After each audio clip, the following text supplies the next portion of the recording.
we gonna bang, never defeat. We always on 100, ready for the pain, ready to the game, ready for the heat. Me and my dogs, we come to ball, ready to eat. We gonna fight, we gonna bang, never defeat. We always on 100.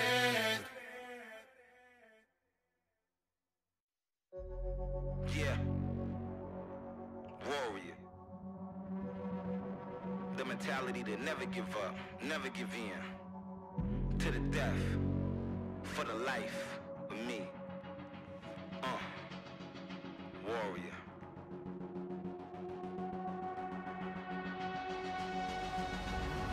Warrior. I'm a warrior.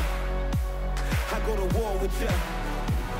I fight to the death, give it everything I got till I got nothing left. No, like a warrior. I go to war for ya. Till my very last breath, give it everything I got till I got nothing left. No, I'm a warrior. I go to war with ya.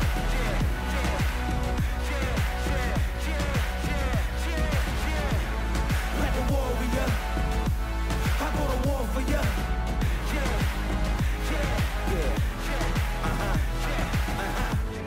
Yeah, I was born for it. Now I'm ready for the war. Ain't no turning back now, no, I can't back down. Can't run nowhere, gotta stand up. Right hand on your chest for your valor. Kneel down to no man, ice running through my veins cause I'm cold-hearted. Look what they done started.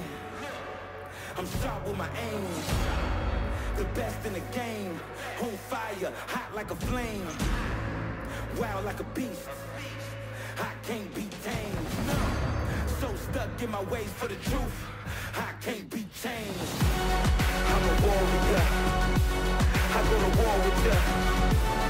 I fight to the death, give it everything I got till I got nothing left. No, like a warrior. I go to war for ya.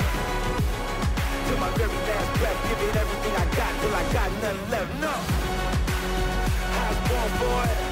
I was born to rise. I was born to fly. I was born to climb. I was born to get it. I was born to shine. I was born to live it. Like a warrior. Like a warrior. Like a warrior. I go to war with ya.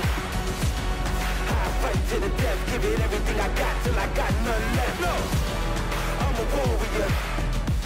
I go to war for ya. To my very last breath, give it everything I got till I got nothing left. No. Yeah, easy.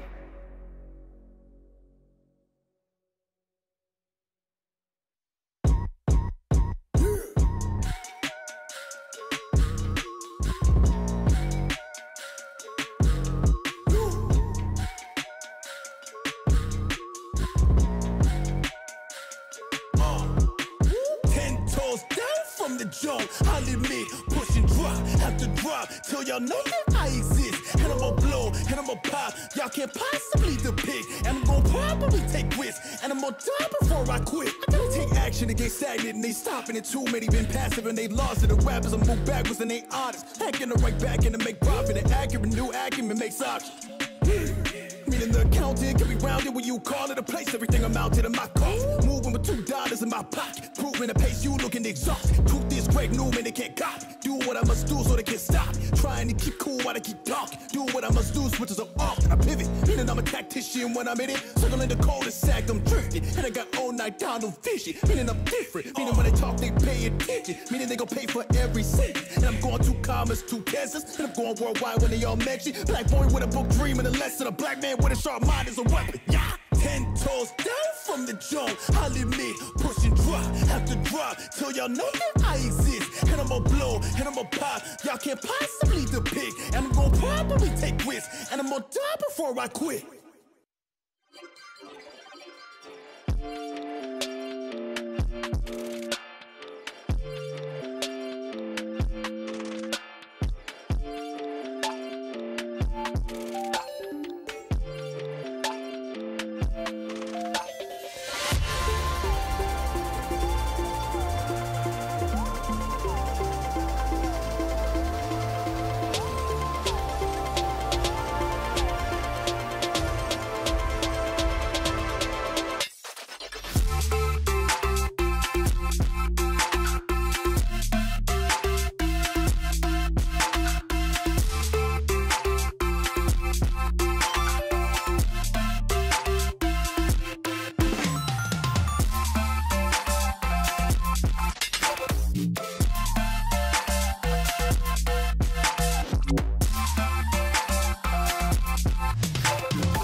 Yeah, let's go.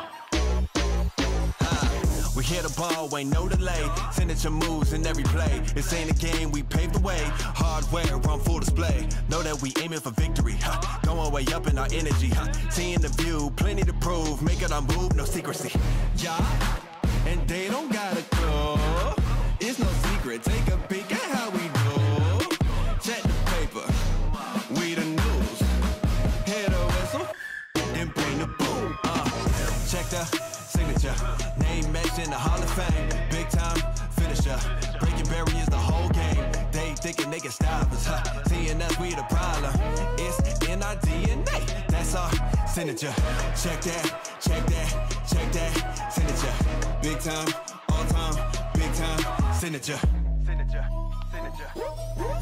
Bringing the fire, lead the way, light the spark. We never tire. No quit, full of heart. Ready, set, and we'll go. Our history will be told. Grab these wins, they all know. Reaching for gold. Yeah, and they don't got a clue. It's no secret. Take a peek at how we do. Check the paper.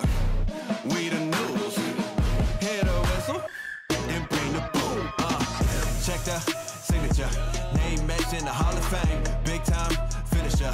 Breaking barriers the whole game. They thinking they can stop us. Seeing us, we the problem. It's in our DNA. That's our signature. Check that, check that, check that signature. Big time, all time, big time signature. They thinking they can stop us. Seeing us, we the problem. We don't mess around, we just hold it down. Signature. All on the line. Keeping it clutch. Yeah, now is the time. It's now or never. All on the line. Keeping it clutch. All on the line. Keeping it keeping it clutch. It's now or never. It's now or never. It's now or never. Check the signature. Name matched in the Hall of Fame. Big time finisher.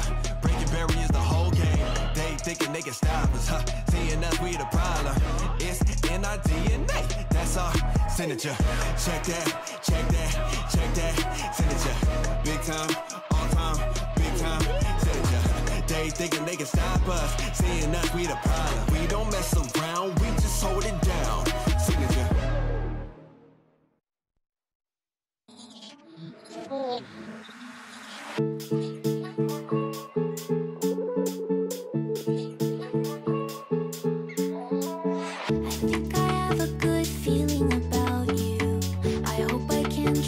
Myself this time.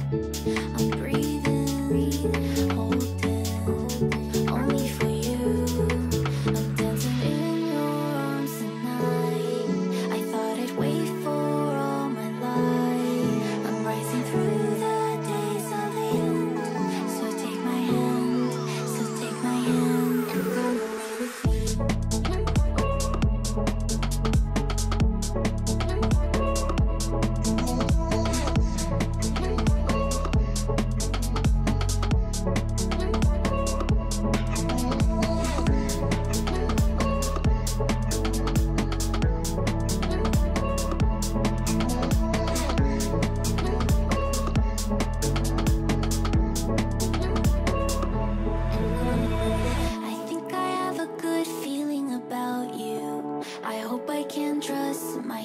This time, I'm breathing, holding, only for you.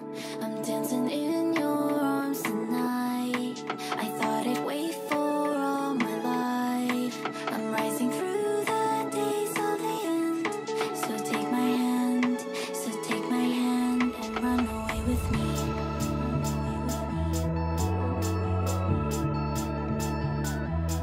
Run away with me.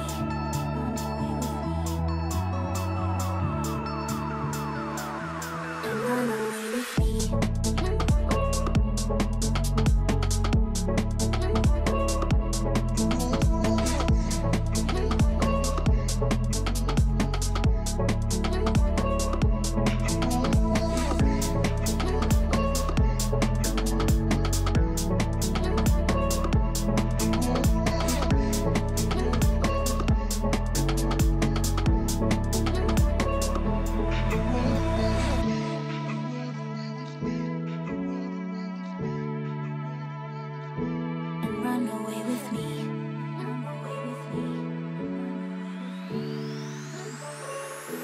And run away with me.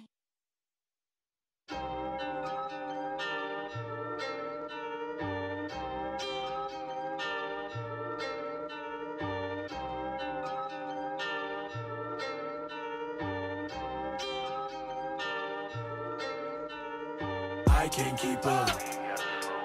Miles a minute, yeah. Find you the new way. Time diminish there. I can't keep up. Miles a minute, yeah. Find you the new way.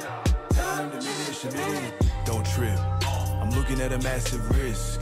Balancing the past I live. Pushing with a massive gift. I'm looking at life like hues on a spectrum. Running off steam and mist. I'm standing at the edge of a rift in a paradigm shift with demands on my wrist while I'm painting my bits of emotions. I'm a dormant explosive. I don't think anybody noticed. Spreading all the weight on my shoulders. I'm feeling like a magnet opposing a polar opponent. My options are open and closed at the same time. On a landmine, in a minefield, trying to mind sweep with an idea and a program. But I'm right here, where y'all get way too far to die here. A lot to them, to us, a lie here. Applying pressure all on my fears. A mass correction of what I feel. A resurrection of the ideal that kept the tension on the high tier and pulled dimensions from the right ears. I remember nights when I took an L in the road just to get it right. Trying to make way for a look, but you gotta fight if you want your name on the books. Staring at the path for 10 months straight, looking for the strength in my own soul to create. Had to realign just for me to find checkmate. F1 straight to C4. I don't feel no remorse. I can't break to see yours. I can't wait, you need more. If you hate, that mean war. If you take, you need force. Every push gon' mean tour. Hit record and get torched. Miles a minute, yeah. Find your limit, where? Time to finish there. I can't keep up. Miles a minute, yeah. Find your limit, where? Time to finish a minute. It's foolish of me to consider my peak is a map that release that I keep to repeat and preserve my belief in the week while I'm digging for the beast that sleeps underneath the critiques. I can never let lies override my reach. Word to the wise, recognize my peace. Looking at the patterns increase. On my knees, I can leave, but the weight I'm putting down, people need mandatory. They can't ignore me again. All the allegories are planned for when I begin. All the land below me is scanned over what I miss. No advantages on me. I handle what's on me to live. And it's damage, homie. I can't be the only one in. I feel like none of them know me and nobody in it to win. Pouring live and direct from the mind of the best. Every line is compressed in the line of the crest. Now I see all the ways of passing. I'm fighting to delay the madness. Every demand I weigh the average. It feel like nothing really matters. They say you want it, you can have it. Paradox all up in my passion. Getting lost all up in my stanzas. Paranoid, how could all this happen? This is all I get when I call, make amends. And again, when I find that pressure on, it connects and reflects in the pen in my palm. When I press what is left, when I write, just to fight off the stress. All the weight of the mess is laid on my chest. And for days, what has kept is checks on the net. It's a technical foul, and for now, I'm a wreck. Maybe I'm falling off the ladder. I feel them all collecting data. It's hard to see the wind is scattered. I think the key is to attack it. I think we in a different bracket. Burning eternally, this is a start, an emergency. I don't know where the fan is. Maybe I'll never manage. We gotta slow down. Right now. Find out. We gotta slow down.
like that, like that, like that, like that.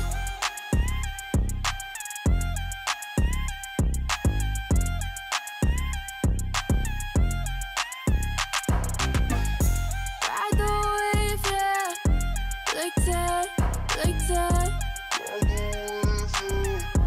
like that, like that. Playing with my mind, 'cause I miss you. Why's it gotta be like that?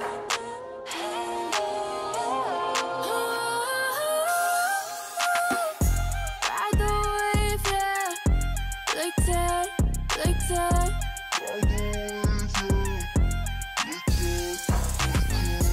Ride the wave, yeah, like that, like that.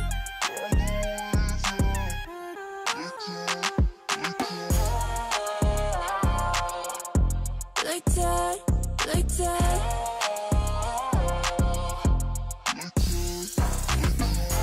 Ride the wave, yeah, like that, like that. Like that, like that.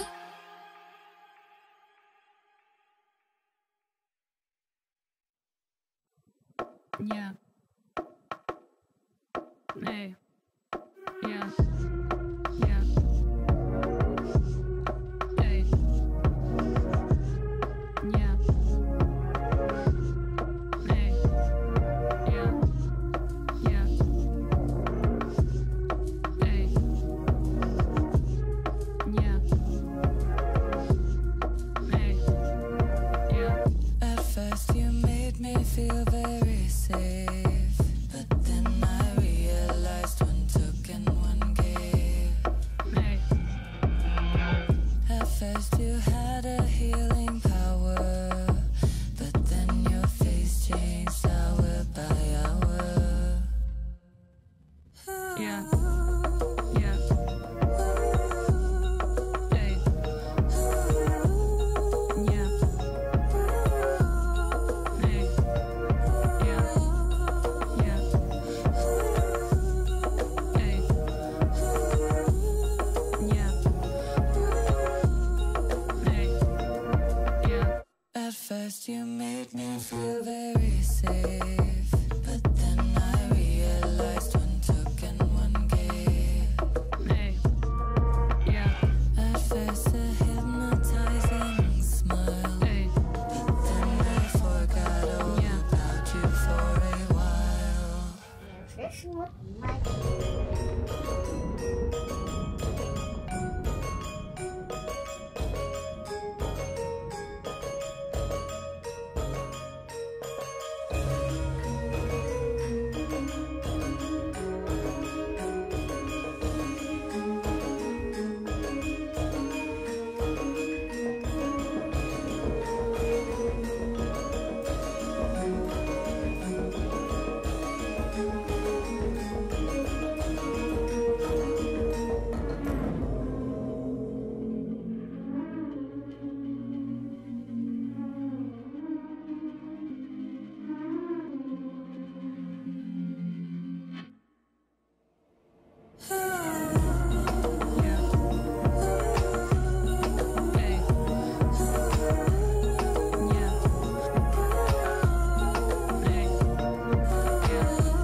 Can't get out of my head.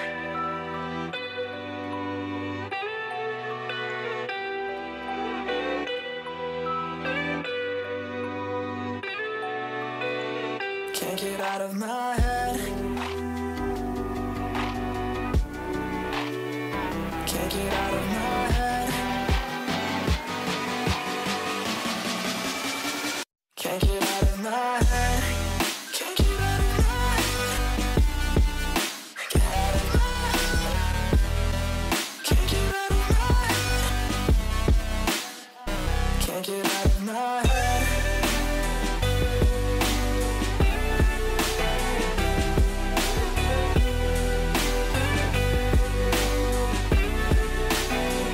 Can't get out of my head.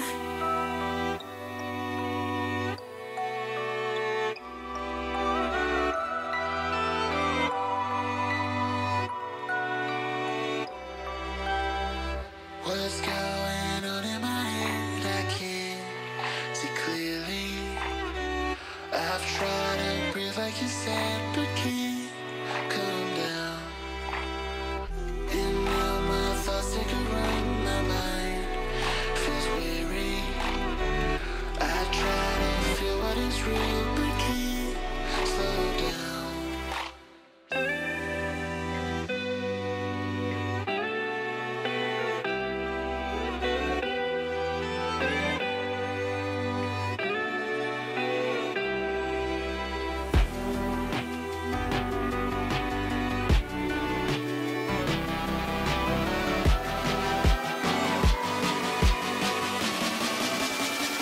Can't get out of my head.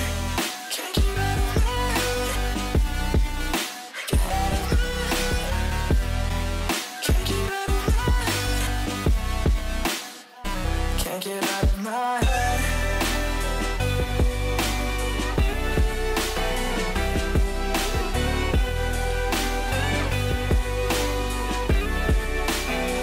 Can't get out of my head. Can't get out of my head.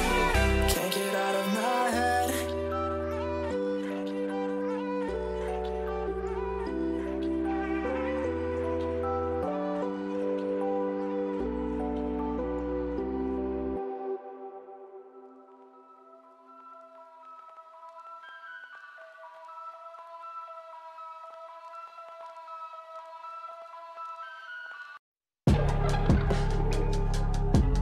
Yeah.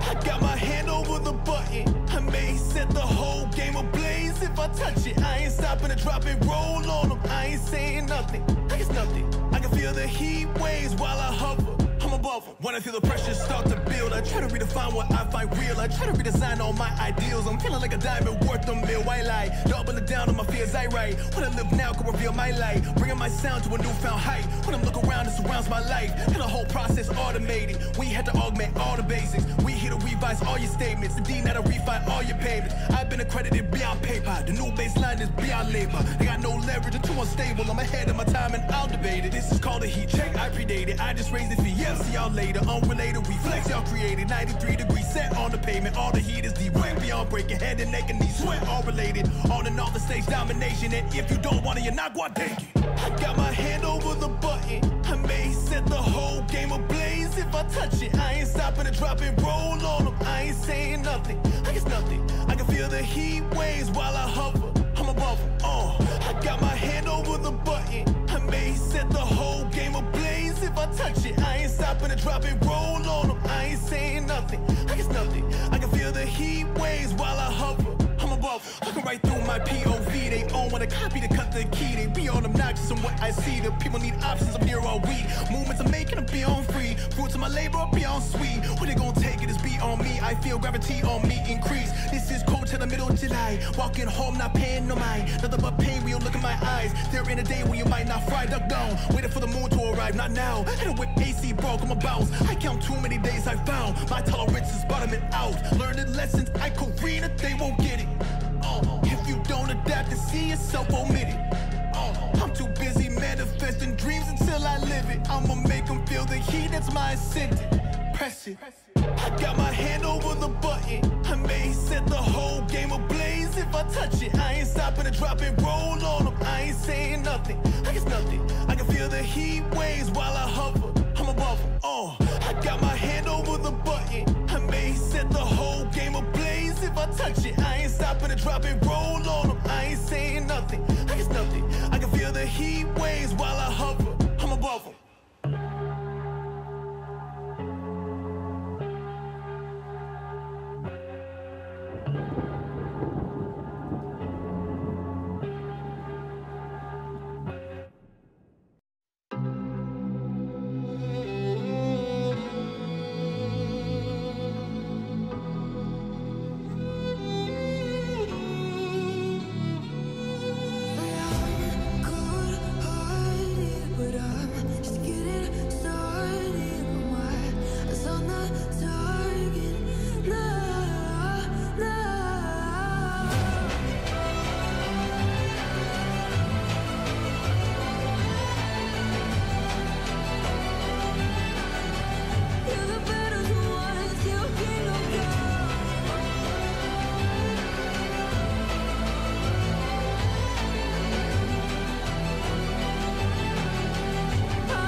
calling me royalty. But still give me your loyalty, 'cause I'm taking the world, you'll see. They'll be calling me, they'll be calling me royalty. Calling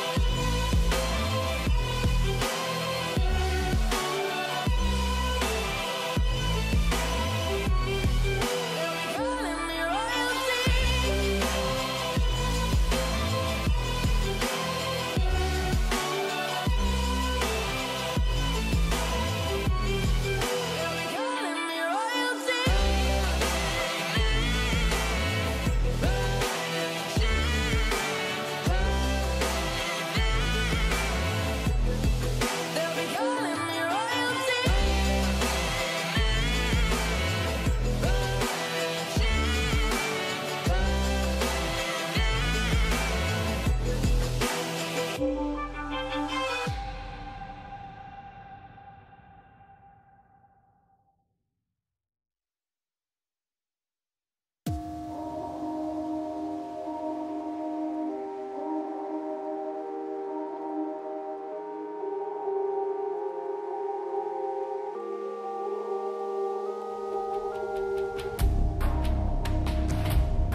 May. Hot stuff in my veins, rock stockings, I change. Don't ask for my pain, get some jeans, some rains. Third time when I get up, little boy, G up. I'm dark, don't speak up. Drop top down, they need us.台北 on me, can't nobody set me free. 给我一个思路 break, I just wanna live liquid now. Silver planet, silver night, hit that new topic overnight. 不用介绍由来，全都流进我口袋。想太多是不斟酌 ，make simple simple。除了我，还有谁存活？关我屁事都别问我，不接受建议是我的建立，不需要你庇护，背着我就小心你的，记住。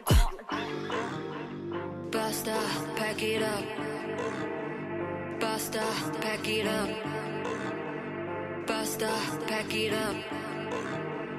Basta, pack it up. Crush, Liquid, liquid, yeah. liquid, Liquid, yeah. liquid, Crush, liquid, liquid, liquid. yeah.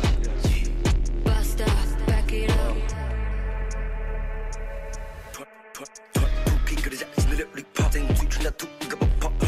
你不相信力，如果我起掉，在悄悄的转一点半飘。你们像是边角料，在我切个钻石之前消耗，看看那些小动物牵条脚，可以下面会被分销掉。Drip drop。Drip drip deep drop， 为我的跳能刷 Visa， 有时我也忘了密码，开始 pray like a diva， 活着在很多的 Venus， 没让我再次陷入迷茫，他就从来给我启发。喂，没什么可马戏了，艺术文化都不商业化，可能有像那个创业家，也有繁忙的接电话。Basta， 全部都我拍秀 Basta， 不理会你爱就 TikTok， 我的表站在镜子 zigzag， 你看不清我秀秀。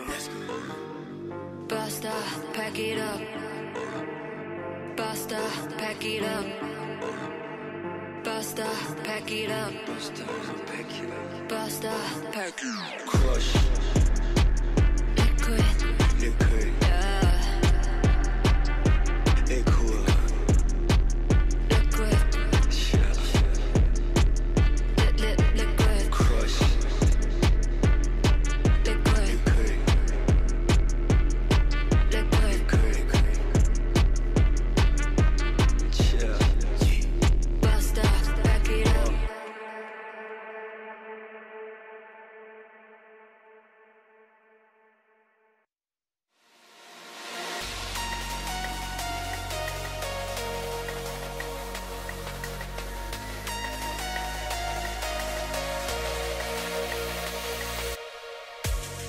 In pitch black darkness, you illuminate. I walk in shadows, and you scream my name. You lure me in like a magnet. You keep me safe. I need to return to you. I'll be surrounded by endless fools. No one really gets me out like you do. I need to return to you. Coming home and take all my jewels. No one really gets me out like you do. In the end, all I want is you.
the book, I've seen the ending.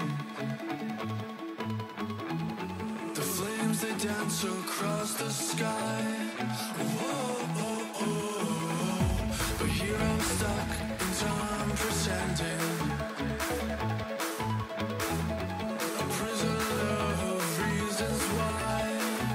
All this time these promises make me feel like it's so real again. Promises remind me of it, take me back to when we both knew what we wanted beneath the setting sun. Promises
Building the energy, feel the electricity. Whole world's in front of me, feel the electricity. All in the energy, feel the electricity. It's all inside of me, and electricity. Out of this world magnetic, charged up, come get it. Interdimensional, it's so incredible. Breaking the rules kinetic. This work, go get it, it's sensational. Generational. It feels electric. It feels electric. Electric.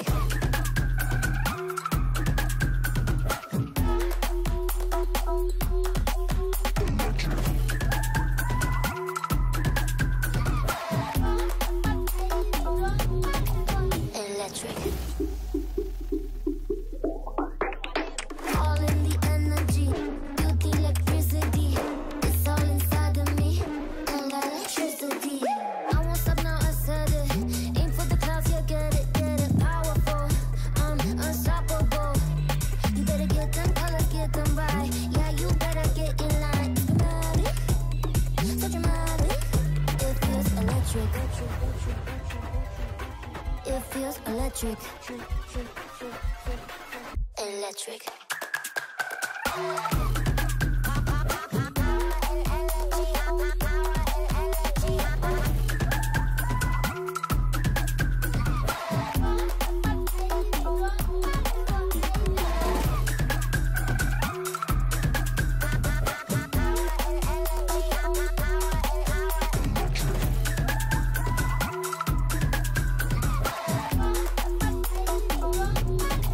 Electric.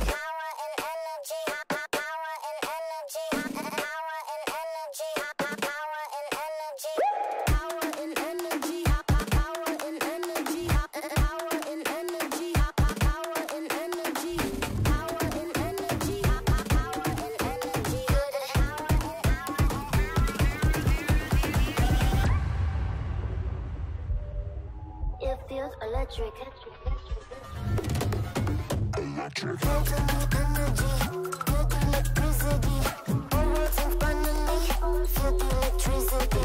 All in the energy, feel the electricity. It's all inside of me, and electricity. Feel the energy, feel the electricity. Whole world's in front of me, feel the electricity. All in the energy, feel the electricity. It's all inside of me, and electricity.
Welcome everyone to the 2024 Mid-Season Invitational Bracket Stage, live from Chengdu, China. Here we see Team Liquid. They will be taking to the stage today for the very first time this MSI tournament as they go up against top Esports, who of course have survived the play-in stage. That is not really a surprise, but we're still nonetheless really excited to see them here. My name is Shox and I'm joined by Jat and by Raz to cover this very first day. I'm super excited to join you. Welcome to MSI. Thank you. You all have been doing a stellar job. And you look decked out, I will say. With So the, do you. I appreciate that. Oh yeah. The panda hat. Guess what I did yesterday on my day off? What did you do?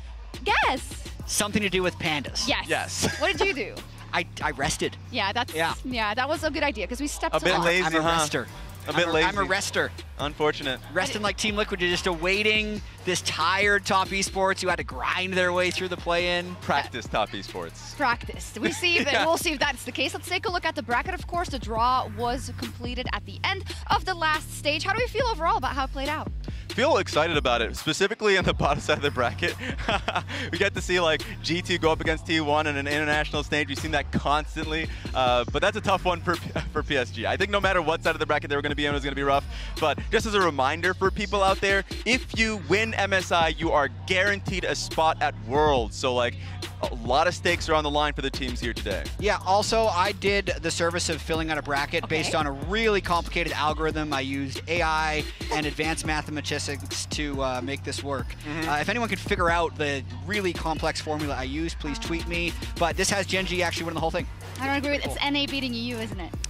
I don't know what the formula, I'm not going to reveal it, but if you look at it close enough, I'm sure you'll All be able to right, figure the it out. secret sauce. Now, if you haven't seen Top Esports yet, or you didn't manage to catch the play-ins, let's get a little reminder. Of course, Flying Colors, they only really dropped one game. It was versus Fnatic. What are our general impressions of how they got here? Yeah, for me, it was just around their bot lane. Their bot lane performed pretty heavily. I still think there was a bit of problems at the top side of the map for their laning phase. For me, it was during their Fnatic series where like Oscar Rinnen was doing really well versus 369, who's referred to as the best like top laner in the world. So that's a little bit questionable. Cream had some problems. So it finally, I guess he got a lot better in game 3. But as someone who's regarded as like a top 3 mid laner within the LPL, he had some difficulties that need to be shored up. Yeah, number 2 seed from the LPL, obviously. I do think as well that we can learn from last year's MSI. People did think this was going to be the, quote, most beatable Eastern team. I think that generally tends to be true. That doesn't mean that they're easily beatable, because if you looked at BLG last year, who many thought was also going to be the most beatable team,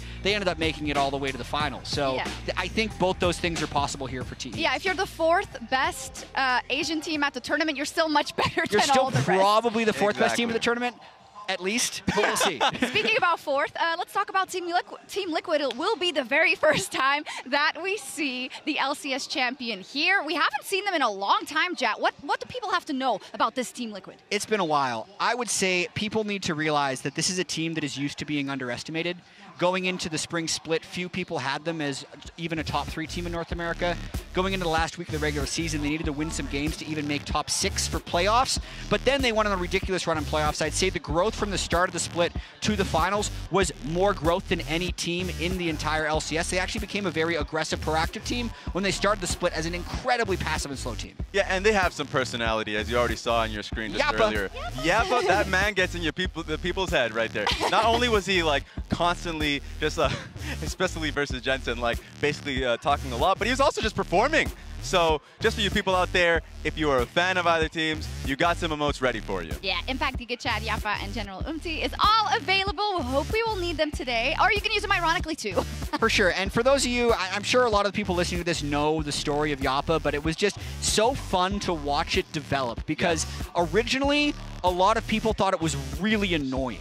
And that was the point, because he was actually underperforming for a lot of the split. Many people were saying he was one of the worst mids in the entire league, and if you're going to do that, like, you're not allowed to trash talk, but he ended up improving his play while also getting in people's heads with all his trash talk. I'm also really excited to see if, you know, his international performance will have improved alongside that this tournament. One person we don't have to worry about, I think, is Core JJ. So let's take a moment to hear from Core JJ on what has motivated him to continue striving for greatness after winning Worlds back in 2017. Hail the new kings, Samsung Galaxy, your 2017 World Champions. Once your season is over, you need to go forward again. The delight didn't go super long. that's where burnout hit us. I needed some fresh air. I'm going to take everything that I've learned and reaching the highest pinnacle of achievement within League of Legends, which is winning a world championship. And I'm going to take that knowledge and I'm going to infuse it with my passion and my energy to develop the NA scene, then wanting to come back and have kind of a redemption story. They are the only team to lift the trophy back to back to back to back, and they are the best team North America has ever produced. Once I decided NA is my new home, I just want to make my home stronger so that, you know, I feel good staying here. I don't want to stay in a dirty home or something. I just want to clean up.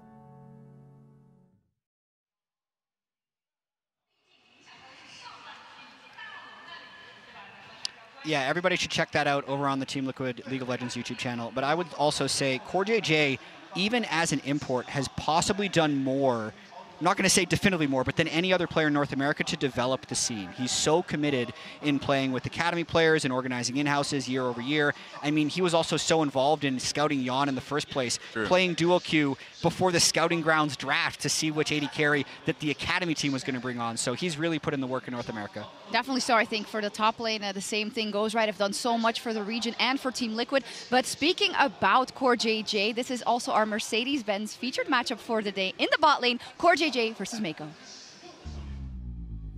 Mako and CoreJJ meet face-to-face to kick off the first featured matchup of the bracket stage, presented by Mercedes-Benz. Both of these players have lifted the world's trophy and are hungry for another international title. Team Liquid has to be considered the underdog in this series, but Top Esports didn't come out of the play-in stage unscathed, dropping a game against Fnatic. Mako quickly righted the ship in Game 3. Mako now joins in as well. This ad is taking on the Talia mid. Mako in a 1v1 flushes a seismic shaft. Mako's back, baby. I don't care that he dies. The fact CoreJJ, fresh off an LCS win, will look to lead Team Liquid's MSI newcomers and APA, Umti, and Yon to finish what Fnatic couldn't. This is elimination game, and Busio may just get eliminated now with a dredge line from CoreJJ. Get ready for some supportal combat in the opening game of the MSI 2024 bracket stage. And I love this story because those two names come out as one of the best supports historically along the names of like Mata, Gorilla, Wolf, Ming. Like for, if you look at one side, which is Mako, he is a world champion, he is an MSI champion, he's a 4-time LPL champion. Whoa. If you look at the side of CoreJJ, 3-time LCS champion, a world champion, like they are decked out with accolades, and I'm not even talking about the individual accolades that they've had within the region. So like just being able to see these guys clash against each other is insane to see. It is, and it's going to be great to see them clash on the Rift indeed. Now, I think we need just a little bit of hopium. I think we have strong factors on either side, but obviously TL is going into this as the underdog. But remember, when we had an MSI in Asia, and Team Liquid and Impact and CoreJJ played Jackie Love, they won. I appreciate the cherry picking of statistics. I love what you're saying. Yeah. I mean, really, if you think about when CoreJJ and Impact have played against Jackie Love in MSI, they've never lost. Yeah, actually. Now, keep in mind, 6 months later, they lost to them in the World's group stage, and IG actually eliminated Team Liquid and sent them home. But, you know, this was actually such a huge moment at the time. It's what I'm hoping Team Liquid can draw from a little bit. I know it was 5 years ago, but I think just having that veteran presence within the team that has actually done it before can infuse the Team Liquid with confidence. And, I mean, if anyone's been on Reddit, there's about a full front page of confidence quotes from Team Liquid. So they're feeling actually really good going into this matchup. They are, and lightning totally strikes twice. Yeah. That happens all the time. That's the same. Okay. That's the same. Okay, Shocks. Hey, I'm in the same boat. Don't worry about it. But anyways, let's talk a little bit about Jackie Love then, particularly Raz. What a season he's had so far in the LPL. It's been crazy to see, and this could really be his MSI if TES go all the way. For sure, and the big question from people, the fans of Jackie Love in the LPL as well, is like, he just needed to be paired with a support that can match him, that can make the lane strong. And he was able to do that with Mako by his side, and he had an incredible split with this team. If you look just lane by lane, I feel like there were a lot of players that actually needed to play differently. 369 a little bit, just because of course he was going to be on weak side a little bit more frequently, just so they could play towards Jackie Love. But the best thing about the resources that they were giving to him is that he would pay his team back consistently, and they did that in play-ins. And they have been so dominant. so far this MSI. And they were also very successful in the LPL, only losing to BLG in 2 different best-of-5s, beating everybody else in the playoffs. And it's like, even in the game they lost to Fnatic, they were still up like 40 or 50 CS in lane. They've been absolutely unreal so far this MSI. Yeah, and it's so dangerous to play versus them. As you say, that game versus Fnatic as well. I feel like as a team, even if you are far ahead, he's such an X factor in those late game team fights as well. When we look at this in the context of this matchup, I feel like it's really important. We talked about Core JJ already, but when we think back to Worlds, right, we're going to have to see out of Jan's, particularly, I think, improvement, development. For sure. I'm actually really curious to see how this series plays out, because this has been the MSI of lane swapping. And if there was ever a duo that you'd want to dodge laning phase of, it would be Jackie Love and Mako. Yeah. But at the same time, like Core JJ and Jan, they love 2v2ing. Yeah. They love trying to rise to the challenge, and I know it's a best-of-5, so I'm not expecting them to just dodge the laning phase every game, but that's definitely, like, I just can't wait to see what ends up manifesting because of the strength of this bottom lane. A point that you made earlier, we haven't seen them in so long, and the draft has been so interesting from them throughout the split. The fact that that we're able to see Core JJ with, like, Taric or even the Zyra, just specifically to index in the lane. So I think it's best for them to lane swap, because it's probably a stylistic mismatch that they're going up against one of the best bot lanes in the tournament, and they are a team that succeeds through their bot lane. So that's an expectation I want to see throughout this series. I mean, it is best of 5s, not best of 3s, so you could actually try it, right? Yeah, you could. And see if you can get that confidence. We'll see. Let's see what the people at home think. Who's going to take it home today with the MasterCard fan prediction of the day. Give us some hope. Let's see where it leans. Okay, TL, 32%, TS. That's kind of fair. 68, is that fair? That's fair. I wish there was a little bit more hope, but they're asleep. The North American fans are asleep. Dude, I'll take this. This is good. Any day. True. If this is an actual 32% chance the Team Liquid wins the series, yeah, sign me up. Yeah. That's just under 1 in 3. I'm gonna take that, man. I'll take it too. Good. Yeah. Yeah. Keep the top esports You're fans like, on a little more Weibo. hope. Just Like, how much hope are you hoping for? I mean, even North American fans that would look at this would probably be a little bit more realistic. Yes, yeah, absolutely. I mean, they probably are, but as you say, maybe some of them are asleep. This is, of course, the last LCS hope that we have, because unfortunately FlyQuest is no longer with us. So let's get into predictions. Who wants to start? Yeah, I mean, Rask, do you have your I TES do have sign? mine. Can I have that? You could. Yeah, I actually have a very detailed prediction here. A top I know- esports sign. Okay, here Yeah, you go. Oh, so- that's a Team Liquid one. Yeah, I'm even more Don't wanna detailed ruin than it. this 3-1. I think if it's going to be anything, it's going to be 3-1 in this order. Damn. Yeah, so I think actually TL could win the first game. Okay. They jumped out last year at Worlds really strong against T1, then were terrible the rest of the tournament. But anyway, I think they're going to hit really hard at the start. I think they're going to have something cooked. But then I think top will probably settle in and win the next 3. Adjust. Maybe you can kind of roll over them, I guess, if you get a good start, because we haven't seen Team Liquid in so long, and we really do not know what to expect. So is surprise going to be the name of the game for you, Raz? Yeah, I would expect at least one game being taken from top esports, because at least Team Liquid is a creative team. So they'll find a way to be able to do it. Now, a 3-2 is hope. I mean, yeah. There's a little bit That'll of hope take it down to that game 5. So this towel could be me throwing in the towel for Team Liquid, or at least me just cleaning up the floor of top esports. It could be used Or for you either sweating, one. maybe, Or yes, or that if too. it gets really and I do close. sweat a little bit. I'll be sweating if that goes to game 5. That would be pretty. That would be I've fun. been the biggest TL homer basically all year, so I'm trying to be realistic about this, but I'm definitely hoping the Team Liquid comes out. They're so confident. They should be. They were underestimated, and they still made the run all the way to the championship in the LCS, and you can't start on the wrong foot here at MSI. It will be the very first best of 5 we see in the bracket stage. Let's meet our teams.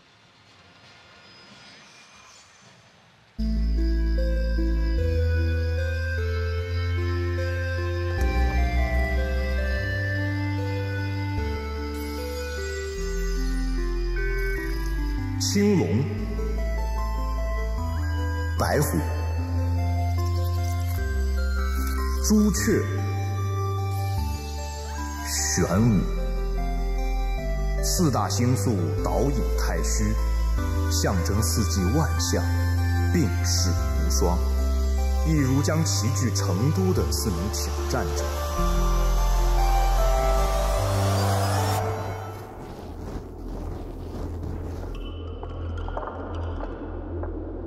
Back in 2019, the story revolved around the LCK and the LPL. That year, we did something no one thought was possible.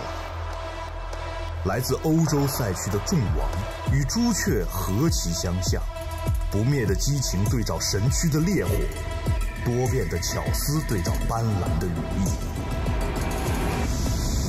We defeated Team Skill thought were unbeatable. And now, we'll do it again. 有着最为悠久历史的赛区，来自 Liquid 战队的勇者对照宏伟持重的玄武。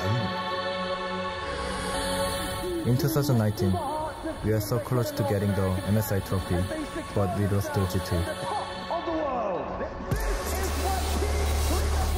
宛若熬过寒冬，冰融水暖的江流，他们总能于险境中避祸救福。G2 will not stand in my way this time.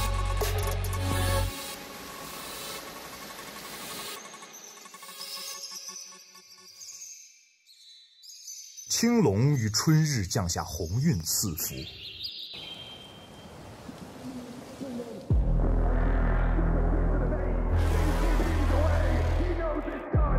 去年我们离冠军只有一步之遥。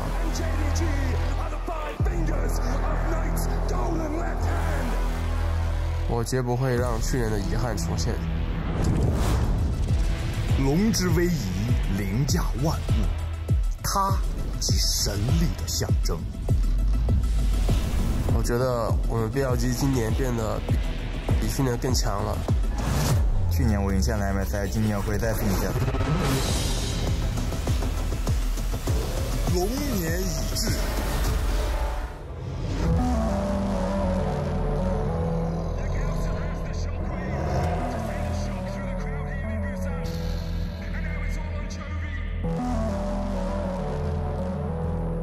秋之白虎以审慎耐烦著称，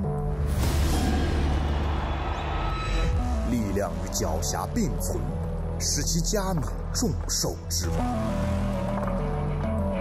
他对猎物了如指掌。 빈한테 열친게 화가 나가지고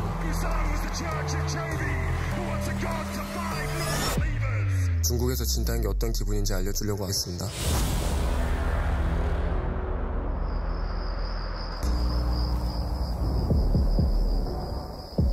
星移斗转，四季交叠，行走世间，历史由人书写。 曲终灯熄，命运由天注定。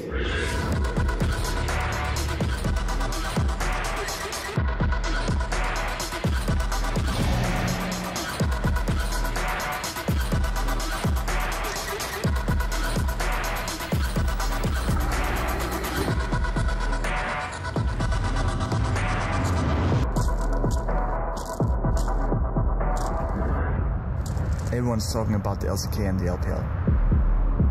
But just like in 2019, we will silence them.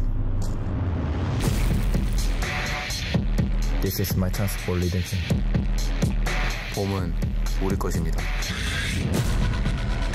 我们会展现 LPL 的真正实力。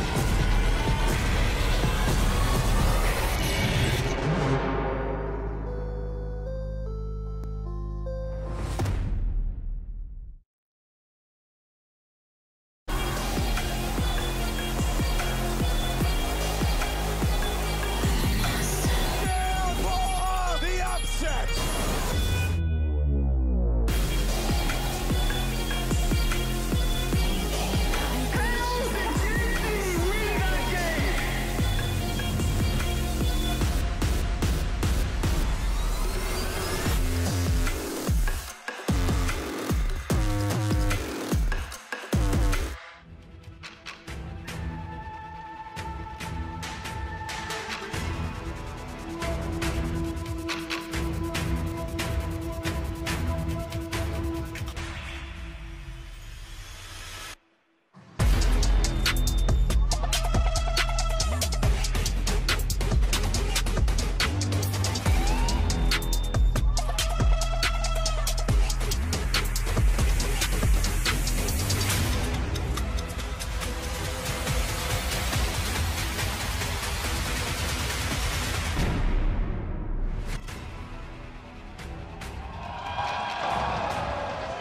场和屏幕前的各位召唤师们，欢迎来到中国成都。这里是 MSI 2024胜败分组赛首个比赛日的现场，战场的对决将会愈加激烈，未知的考验正在前方等待。8支队伍都已经摩拳擦掌，为了季中冠军赛的荣光与胜利而奋战。今天我们将会迎来 Team Liquid Honda 和 Top Esports 的对决。首先，让我们欢迎 Team Liquid Honda。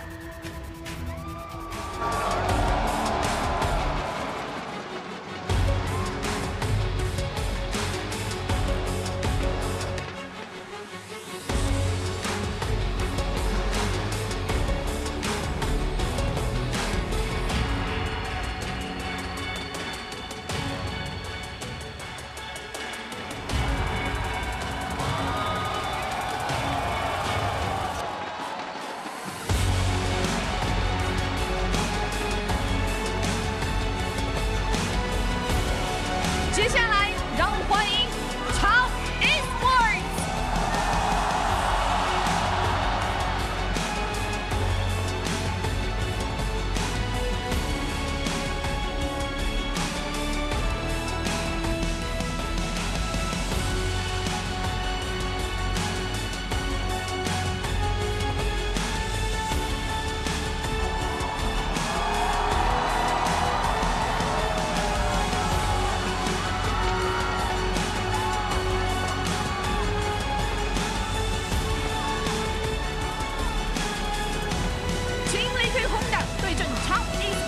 比赛即将开始，让我们共同期待两支战队的精彩表现。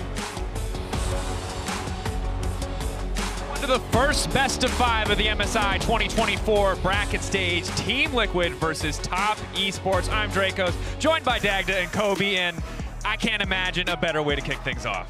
It's going to be such a banger. I'm so hyped for this series. So am I. I mean, just thinking about the draft, though, is already hard. From Team Liquid's perspective, you're watching Jackie Love, and you're like, we got to ban like 4, 5, 6 AD carries against this guy? How are we going to take out Draven and Senna and Kalista and Lucian? And yeah, the list kind of goes on and on. Jackie Love and Mako. That is the duo everyone's watching. Thankfully for Team Liquid, their biggest strength from the LCS is also their bottom lane. So Yan and CoreJJ were by far the best bottom lane in the LCS. Now, with a very, very strong opponent, it is really time to put them to the test, though. Especially when we saw the numbers that Jackie Love put up against Fnatic. At the 14-minute mark, he was 52 CS ahead of Noah. 1.7k average goal difference of 14. If they can get an advantage in that bot lane, Top Esports look to run away with it. So it will be on Team Liquid to make sure there are no shenanigans that exist on the bottom side of the map. And of course, while it wouldn't be surprising to see a lane swap to get away from Jackie Love, it's kind of this damned if you do, damned if you don't sign a situation, because we know how CoreJJ is kind of the beating heart of this team when it comes to playmaking. And if he's locked into moving around for lane swaps, he doesn't get that same freedom, that same creativity, that same consistency that made him so damn good in the LCS. Then we've got a very interesting draft matchup with Cream and APA in the mid lane, because both of them have had differently kind of restricted champion pools for mid laners, especially comparing them to mid laners here at MSI.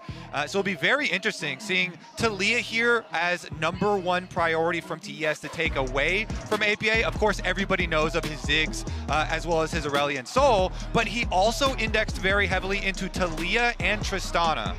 Yeah, it does feel like, though, it's basically take your pick, right? When you're looking at Team Liquid, they are heavily looking at Jackie Love. I wouldn't be surprised to see the Kalista ban, as you already highlighted, or take your Varus pick. ban, but yeah, it's the same thing. You're like, you have all these 80 carries, and you're like, Jackie, can you just not have any of them? And I do like the Varus ban, because I think if you give him something that has that much agency in mid lane, you're going to be under pressure. But Lucian, still up and available, is going to be an issue. Whereas, do we get an Azir or Aurelion Sol ban now from top to just completely punish it? Or the Kalista. Like, are you going to give over the blue side first pick Kalista here? Because Team Liquid, like I said, their bottom lane also really happy to pick that one up. So they opt to fully target APA instead.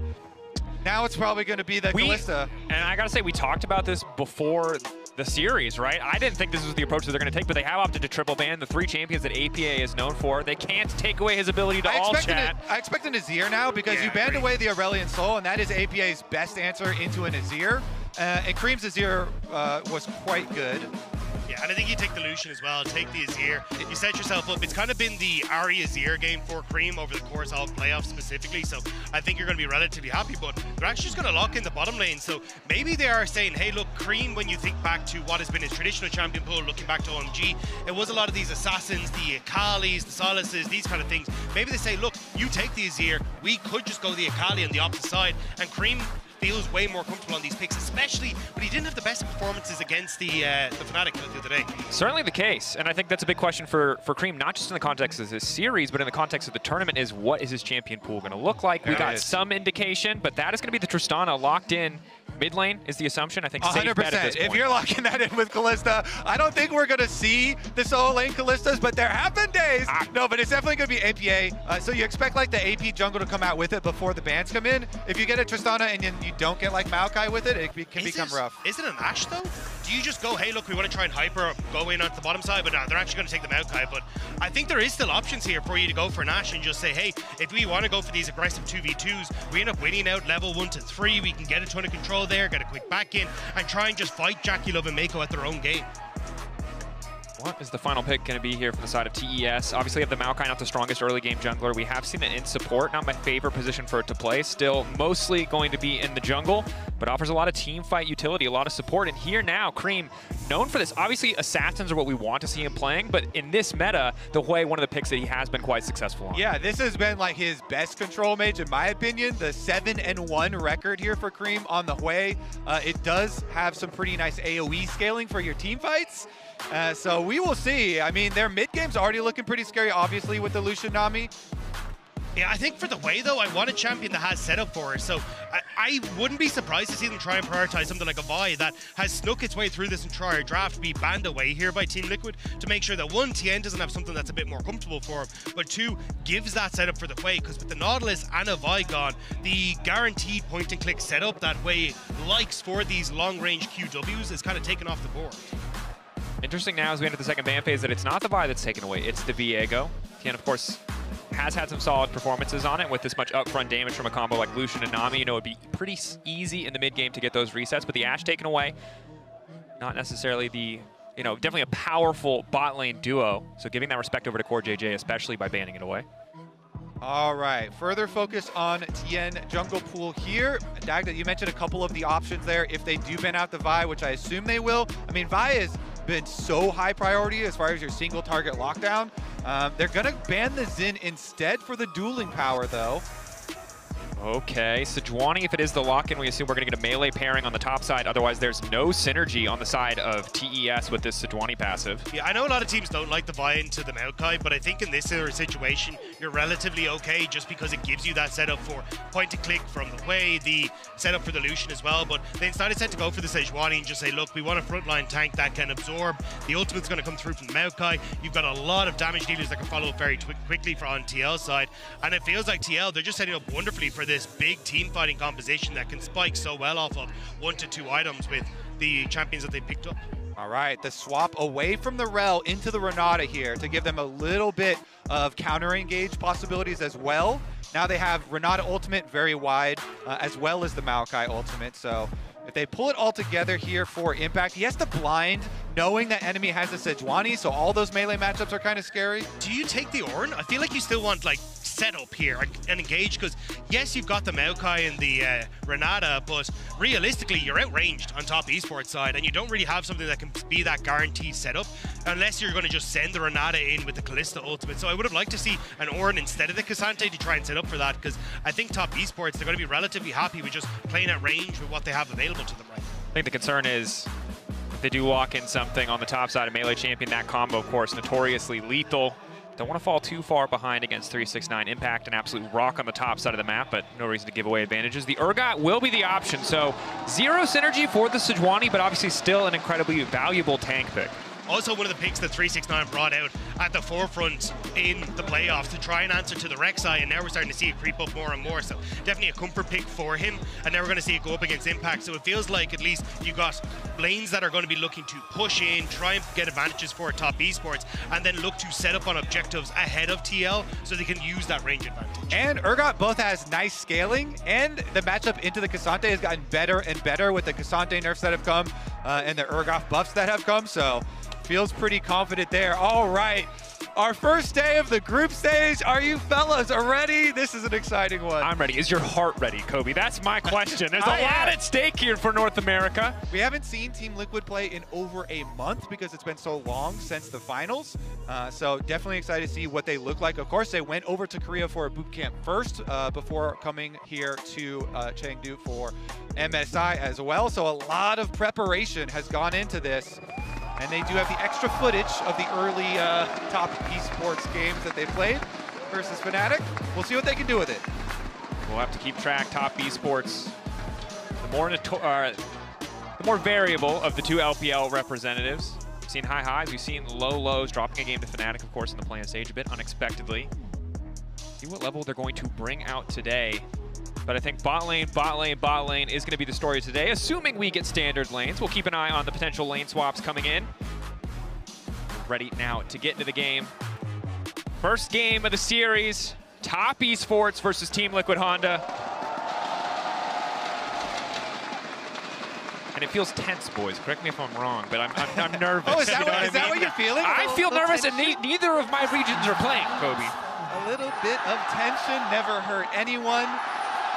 Let's get into it. That man is gyroing for the people so they can gyro into Top Esports. Respect to that. Love to see that level of fandom, that passion. The same guy from MSI as well last year. He's not messing around. All right. Already getting some info super early on into this game. Seeing the K'Sante on top side. And here comes the lane swap. They rotate up. Now, one of the reasons that you do this a lot of times with Lucian Nami is to get him a couple of early levels without having to, feel the brunt of the level 1, level 2 Renata Kalista lane. Also, as we've seen highlighted already over the tournament, the Urgot does do quite well in the lane swaps, has pretty good scaling. I do think, though, that's why we'll start to see people hide more and more as as we start to progress through the tournament, because giving away, Impact is on the top side, lets you then swap in and lets you know exactly who you're going to be matching into. So JackeyLove and Mako make that swap and make sure it's okay. Of course, though, in our featured matchup presented by Mercedes-Benz, the story of supports. Sadly, not going to be going face-to-face in lane for now, however. It also is going to be same side jungling. So that's another little variation here. We didn't get the jungle invade to take over on the other side. And as you can see, 369, the Urgot splash damage, those shotgun knees really helping out with the clear here for TN. So 369 slingshotting TN ahead in the jungle clear. Meanwhile, Impact was up there, and you can see the small purple bar under his icon. He got half of a level of experience, though it does mean Umti is going to be significantly behind on the jungle clear, a little bit slower here, about 1 camp's worth of speed. Yeah, and it does mean that if there was any dive available, you would have TN there first, but obviously with K'Sante now moving down towards the bottom side, there's not going to be a huge amount available, but I'm curious to see exactly how they want to try and set this up, because at least when you look at 369 and TN, they can immediately join for some sort of top push as a 4-man unit. Or if you look, it's going to be K'Sante. He's going to be a little bit, moving in now to match up with his own bot lane. Pressure on the top side, though. 3 members, 369 finally going to show his face. Obviously behind an XP, but did accelerate TN's early jungle clear. Part of the reason that he now has that level advantage. No extra resistances on the bottom side plates, so expect those to be torn through pretty quickly by the side of TL. And honestly, it's not really gonna end up mattering for Umti unless this Sejuani gets some crazy insane gank and blows the flash of APA off. Oh, he jumped in! Going forward, Cream, another jump back. They get the full stacks in the bomb, so could just jump right back out. As I'm saying it, I'm like, unless something crazy happens, Tristana's gonna be real safe, right? But jumps in, get chunked out, Mako stops his back.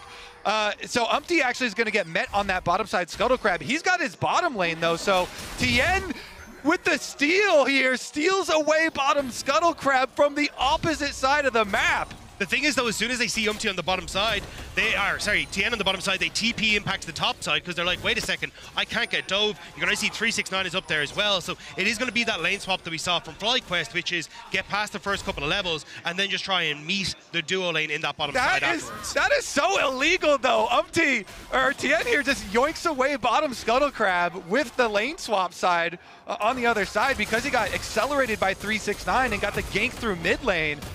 So he'll be up the extra Scuttle Crab advantage. It's not the biggest of advantages, but in lane swaps, we got to also, you know, we talked about we want to see what level TN's coming in at. I don't think a single crab defines it, but the confidence is what we like to see. Cream. Nice fear to disengage alongside the movement speed stereo. Just to back up from APA, but APA trying to keep that pressure. And keep in mind, it was a reset from Yon to buy a little bit of early itemization. Just the boots alongside the BAM Scepter does opt to go back to bottom lane, opting into the 2v2. Yeah, and I like this one, rematching up here. They do have the turret plate extra gold that they got because it's easier to take the turret plates on bottom side. So a little bit of the tiny advantage. Also the fact that they did on a timer that sets them up now to crash several waves in that bot tower right as Dragon spawns. Tien is already on the bottom side of the map, so you can see Tien going to start up Dragon right as this wave pushes in, and you can try and crash in mid. So curious to see what the response is now from Umti, as he may be hovering mid here. Yeah, hovering mid as the duo goes up to help with that Dragon that you're talking about. Meanwhile, the bottom lane for TL should catch those CS up right at their tower and feel pretty good about it. They're coming over to check here for Umti, so it looks like TS gonna get the objective advantage without only the Raptors being taken away from Umti before he came on down to check. See if CoreJJ and Yon can use this opportunity to get a bit more control on the bottom side. Slow stacking away, but looks like maybe they want to make a play down here. I think it's a little bit awkward as well where Umti started on the map, that all of his bottom side camps are spawning, so he wants to be down here after the Dragon has been taken. Because one of the things you could do is try and trade on the map and go, hey, I'm going to set up a ton of vision on that top side. We can actually play for Void Grubs instead, see if we can make something happen there. But because he kind of needs to feed into this bottom side, especially with 369 guards. Ward is gone, the ward is gone. He's there. Good timing. Handshake goes a little bit wide here. Yon now going to start to step forward. They're going to think something's awry. Flash forward. Yon, full confidence here. Wants to keep this going. Umti right around the corner. Jackie Love might just be in trouble. Twisted advance, not going to come out, and Jackie Love firing back. Overall, slightly positive. They do have to give up the heal on the side of TES, but it's trade for Yon's flash. Yeah, it was a really good defensive bubble there from Mako. Mako's bubble stops CoreJJ, and then Yon decides to flash it, thinking that they can have the offensive power to really put the pressure, but ends up losing out anyway. 369 started winning on these trades. The shotgun knees infuriating to play against as the Cassante. And I think if you hard won that bot side, there's an opportunity for you to shove in and reset to move up towards these Void Grubs and try and contest. But because Umti had to stick around with Yon being so low, they actually can't contest on top side now. So both objectives gone, and Umti's opportunity to make for the play on boss isn't happening. But he will need to move top, I think, to help out Impact, just to make sure he doesn't fall prey to any sort of pressure here from Top Esports. Top Esports with some pretty nice advantages for themselves as Tien finishes up on the Void Grubs here. They have the objective advantage, and because they're bottom lane, Jackie, as he finishes it up, 600, okay. As their bottom lane was so calm in that pressure, here's the 2v2 possibility.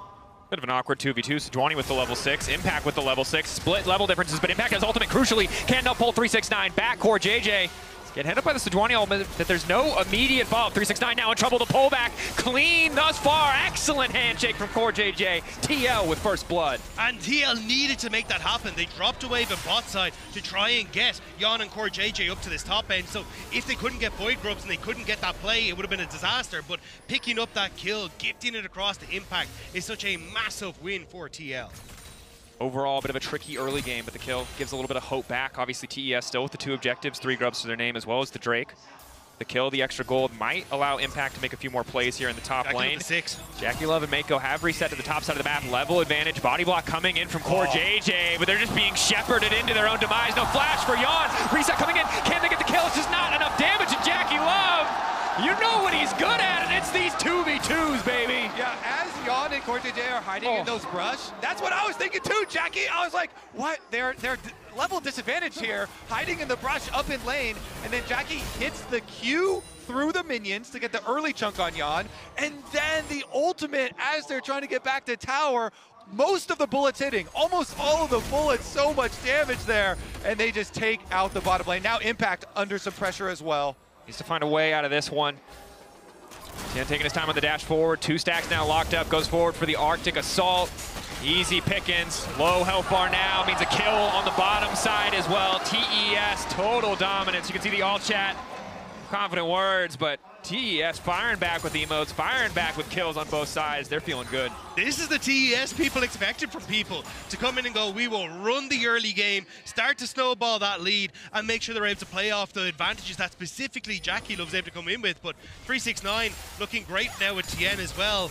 It's looking like Top Esports have come alive after There's stage the one. okay, so yeah, there's the cue through the minions I was talking about, and then CoreJJ is blocking here for Yawn, but Jackie unloads into them, and he's too low by the time they get back. His cinematic angle is so we're just playing Time Crisis over here. This man's just playing a rail shooter, blasting through the TL bot lane. I mean, I was like, how many people are actually in that brush? When the observers turned off Fog of War, I thought for sure TL had another person up on this side of the map, but you know, opting into that with the level disadvantage, there have been so many moments where I'm kind of like pulling my hair out here at MSI. Well, and I think there's a couple moments where it's close, but they go bot lane after the Drake is already gone. They're top when the Grubs are already taken away, and it just feels like they've been one step behind the entire game. It's also the fact they gave up that wave on boss to go top. That was the level advantage that Jackie Love came in with and then was able to abuse it. Now as well, you should be able to try and shove in this wave, and I wouldn't be surprised to see Top Esports try and back away for Dragon, but they want APA instead. APA dash out. Doesn't want to risk going for the buffer. We'll just early leap to safety as Cream keeping the pressure up at the mid lane. Lost Chapter. I mean, in general way, essentially infinite mana, but can just keep the pressure up now. Pull for the side of APA means eventually he will get a bit of a gold influx, but just across the board, you know, Team Liquid's farmers lagging a little bit behind. Top Esports with Jackie Love having 2 kills, bounty on his head. I know. And the problem is, it's almost a 300, or it's almost a 1K gold advantage for him, and they can already rotate over towards mid lane. His static Shiv done so early. Look, Rob said it earlier. His average against Noah was plus 50. As long as it's not plus 50 this game, you're winning. Jan is on the road to improvement. The West is doing a little better against Jackie Love. It also just feels like Jackie Love has become the guy as he rains down on Umpty here. Nope. Yep. Get the pull back up from LCS. He's absolutely that guy, but Umpty saved by CoreJJ, and nice bit of last second shielding to keep him standing. They're just going to keep chasing them down. This is why you cannot give this guy Lucian. They are so good in the 2v2. They have so many kills. The way he plays off is just so sick to see. It's so hard in the draft because they triple ban APA. Normally there's a bit of handshaking on the AD carry bans. Normally they take at least one away, so you have a few more options. It's such a difficult puzzle for Team Liquid to solve, setting this game up for success. At least Operation Saving General Umpty was a success, so we went from the private to the general. That's not a good sign. Rapid promotion. The needs of the battlefield, Rob. You got to understand. I'm sorry. Yeah, my bad. So it's going to be a full objective sweep for Top Esports as well. Quite nice for them. Honestly, this game number 1 is going so smooth for them that it should be a pretty easy, you know, mid game for Top Esports to be able to whittle down on the side tower suit. Because you have this really nice Urgot into Cassante matchup here, and 369 already almost level 9. He's feeling amazing about the way that this game is going, because the other part of that top play that we saw up here with the 2v2 was that then Tien, you know, went bottom side and they got the kill onto Impact as well. So 369 with his Urgot side lane also should feel really good about this first, you know, 12.5 minutes. This is a very different look from the Top Esports we saw in play-ins, though. They were way more sloppy. Tien was getting caught out in several different positions. They couldn't find that early success unless it was literally just Jackie Love and Mako gapping their opponent. So this feels significantly cleaner, and it's a much better map setup for themselves. As a lot of members, though, APA. for TL and mid. Waiting off of the flank. Here comes Umpty with the ultimate. Mako just might find himself in trouble. Dash forward from Jackie Love. Cleanses to body block for support. Heads up play. It's really smart because APA is in the top side. So he dashes over to Mako. Yeah, pops just the cleanse. Gets out the root. Very, very, very minimal cooldowns used here to avoid, you know, the one big possible play from Team Liquid. It's not just those offensive plays that you see from Jackie Love and Mako. It has really been the defensive ones. I can't highlight enough the bottom side play where, you know, they give enough respect. Good damage. To avoid that early gank that Umpty tried to pull off with the Maokai down there. But here we go again. Tower shots. Some extra plates to the side of TL. 369 careful to not step forward as Umpty. Yeah, the damage over time for Maokai sometimes doesn't feel good. I thought the general was supposed to be in the back line, but no, he's in the midst. He's definitely in the midst of it He's all. like Alexander the Great. He's just in there going psycho. The good generals do lead from the front. Well, we might need a general in the mid lane. For now, though, happy to just push Jackie Love back for a brief moment. Jan and CoreJJ holding on, but honestly, outside of the bottom lane, there's so much pressure on top side and in mid lane coming in from TES. I do like TL trying to play around this bottom side, though. When you've already used the Maokai ultimate, it's not up and available. Trying to contest where Rift Herald is just not going to be a thing. So trying to invest on that bot side, see if you can get a tower, see if you can get some more gold for impact is definitely a way to try and play this. And now, Top Esports, though, going to be able to respond up on this top end. It looks like they should be able to get the top tier 1 themselves, though. Yeah. So I'm curious to see how TL trying to respond on the bottom half of the map. Yeah, it's going to be kind of rough for TL also because, like, you know, even though you're like, oh, yeah, we've got Tristana for later on, the itemization is really easy for Top Esports. They can just stack a bunch of armor. You're facing 2 AD carries. Very simple there, so... Let's see about a mid game if they can open up some area of the map with Fog of War here and try and make a quick attempt on a side lane, try and get a kill there, try and chain an objective off of it. That might be a way. But this is the thing that I say. This is risky from 369. Actually, he's going to get caught here. Ulti. Dash out, nice buffer coming to 369, rooted halfway through, but a quick handshake back. Go. APA going to be happy to be donated this kill. Maybe they give it over to Jan, and they do. There you go, exactly. You go for the side lane, you make the numbers advantage play, you grab the objective afterwards, and you're still down multiple thousands of gold, 6 scrubs, and 2 dragons. MasterCard lane economy snapshot. It's looking like a TL recession, but we've come back from worse. You can always scale. There's always time.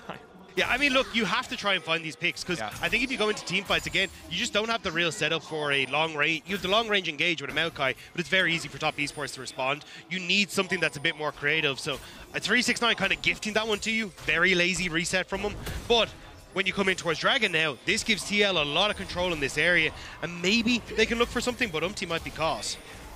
Crucially, the bubble not connecting. Cloud Rift at a little bit extra movement speed, going to take him out to safety. If you see the bottom of your screen on the left and right-hand side, average gold and combat gold, Team Liquid still pretty far behind. We're fighting it. Here off to the side. Impact, the Cassante can be big here. 369 is top side. He does have TP, but it's going to take him 4 seconds to get here. Herald used mid lane. TES, it seems like trying to cheat tempo a bit, force Team Liquid to respond. I think they're going to try and take mid and go for the tier 2 on top. Like Cloud Dragon isn't the end of the world for TL to get, so they're just going to try and immediately shift across the map with Jackie. Jackie Love chasing down the general, but here comes the rest of the army to try and protect. Umtree now needs to back away, but he wants to keep going forward. Jackie Love, the priority target, taken down. Impact coming in out of nowhere. Maker now retreating into the waiting arms of 369 and Cream, trying to keep that support safe. TES 4 members strong to the 5 on the side of TL, but TL have burned so many cooldowns, so many low health bars, they have to be careful about the Urgot, but APA getting caught out. 369, is he going to go forward? Maokai goes in. Dash back coming in from 369, but they want to keep stepping up. 369, the side step goes in. No, he gets the ulti off. Impact pulls him in, but now it's just the 369 double kill. That is not at all what they wanted. Only gets the 1 for now. Impact running, but Mako on the chase. Impact will just have to give his life, try to cut the wave, get anything else that he can. TES on the backside of the fight, finding 2.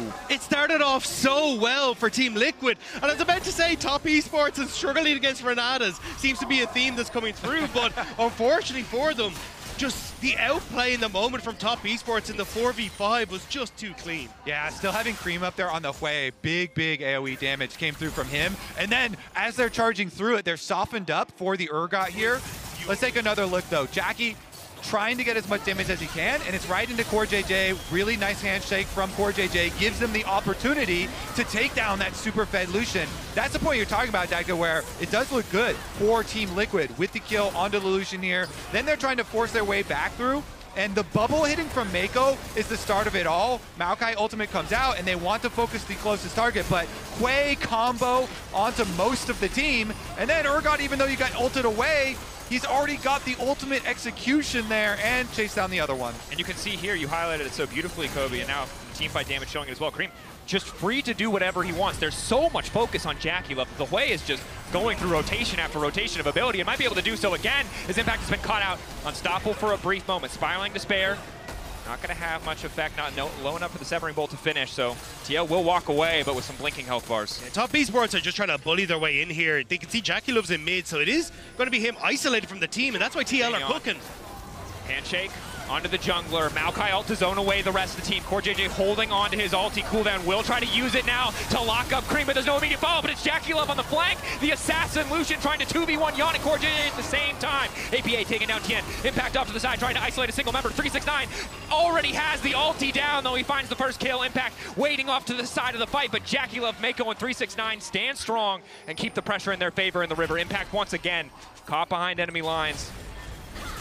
Tries to get a bit more damage down, all out about to fade away. He's not gonna be able to get over those walls. He will just drop an extended death to be certain, a delayed respawn timer, and Cream gonna grab the kill.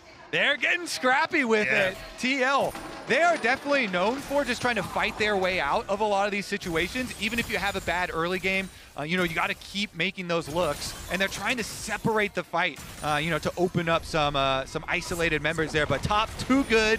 3 dragons to their name as well does put that timer. Only 3 minutes away from Dragon Soul arriving here. So already cleaning up the top and mid lane outer turrets for top Esports should make it easy for them to move all their resources down to the bottom side of the map, prep for that dragon arrival. Wait, whoa, we're gonna rush into Baron here. It's desperation, but it's on vision. They're gonna back off. They see the ward. They know that they've been spotted out. They can't really afford to stick around. They'll take too much damage.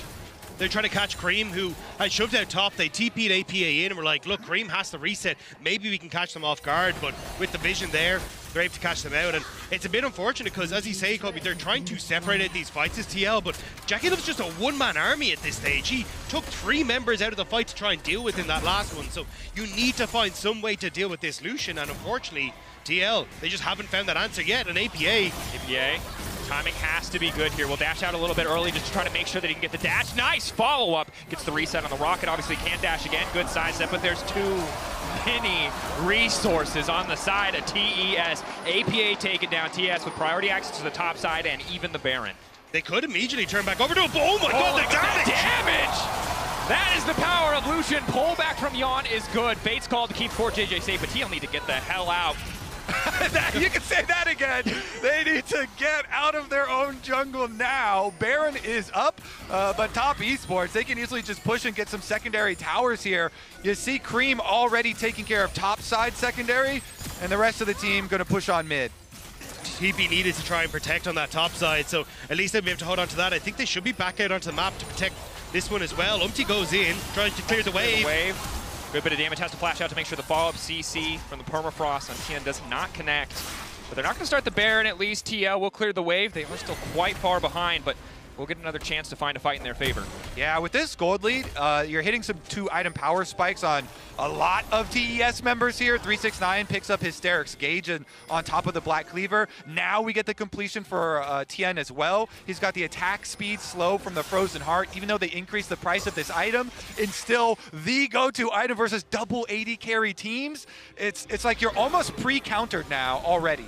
At least the saving grace is that Yon has picked up 2 items. He's actually managed to get a ton of gold outside of the laning phase, so potentially you could try and lean on this Kalista, but it is a long shot with, again, the range that top Esport has. And I think the struggle very often with double 80 carry compositions is that if you fall behind, you have multiple champions who really need 2 or 3 items to reliably have that sustained damage output, because if you burn all your cooldowns to kill Jackie Love, you're not really going to have enough left in the tank to kill Cream, to kill 369, who are also incredibly terrifying at this point in the game. 2.4k gold lead for 369. He's not even here. They don't even need him. Umti now trying to dash out to safety. Heads up play to use the minion, but the calling is there. The bailout will not save him. Cream on a killing spree. TES, so much pressure in the mid lane. All right, they're going to keep that pressure up, it looks like. Push one more wave here. The Dragon Soul is kind of theirs for the taking. See...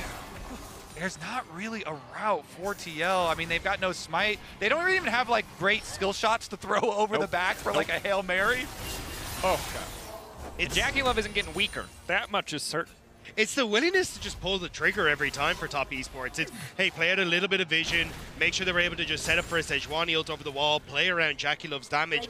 And yes, you can try and take back some vision on this top side, but because it was Umti that died, it's not even like you can threaten a Baron in this case. You just lose out on Soul, and then top Esports get to come back out on the map, rinse and repeat, and try and finally take down these tier 2 towers. Yeah, honestly, this game has been complete domination from the side of top Esports. From the very beginning, you know, grabbing every single neutral objective, not letting TL get much in the way, back in the way of this game. And it only gets harder, right? Cloud Soul, when you have the Lucian with this culling that has single-handedly been doing so much work for the team overall. Mako almost finding a lot of these individual picks, that individual movement speed buff going to be big. And now the Lord Dominix too, just to make sure that Impact and UMT are not too tanky in the fights to come. Yeah, I want to put a lot of praise onto Cream as well, you know, for the Hui that he did pick up. 7-1 is his all-time record currently on it. He's looking to improve on that now as well with the Hui, and they have a pretty easy time of trying to set up their Baron Vision here. Looks like, I mean, you'd rather have Tien go in here head first. There you go. As long as you have the Sejuani here face checking.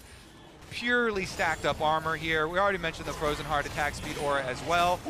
So they can kind of face check at ease. TL gonna yoink away their blue though.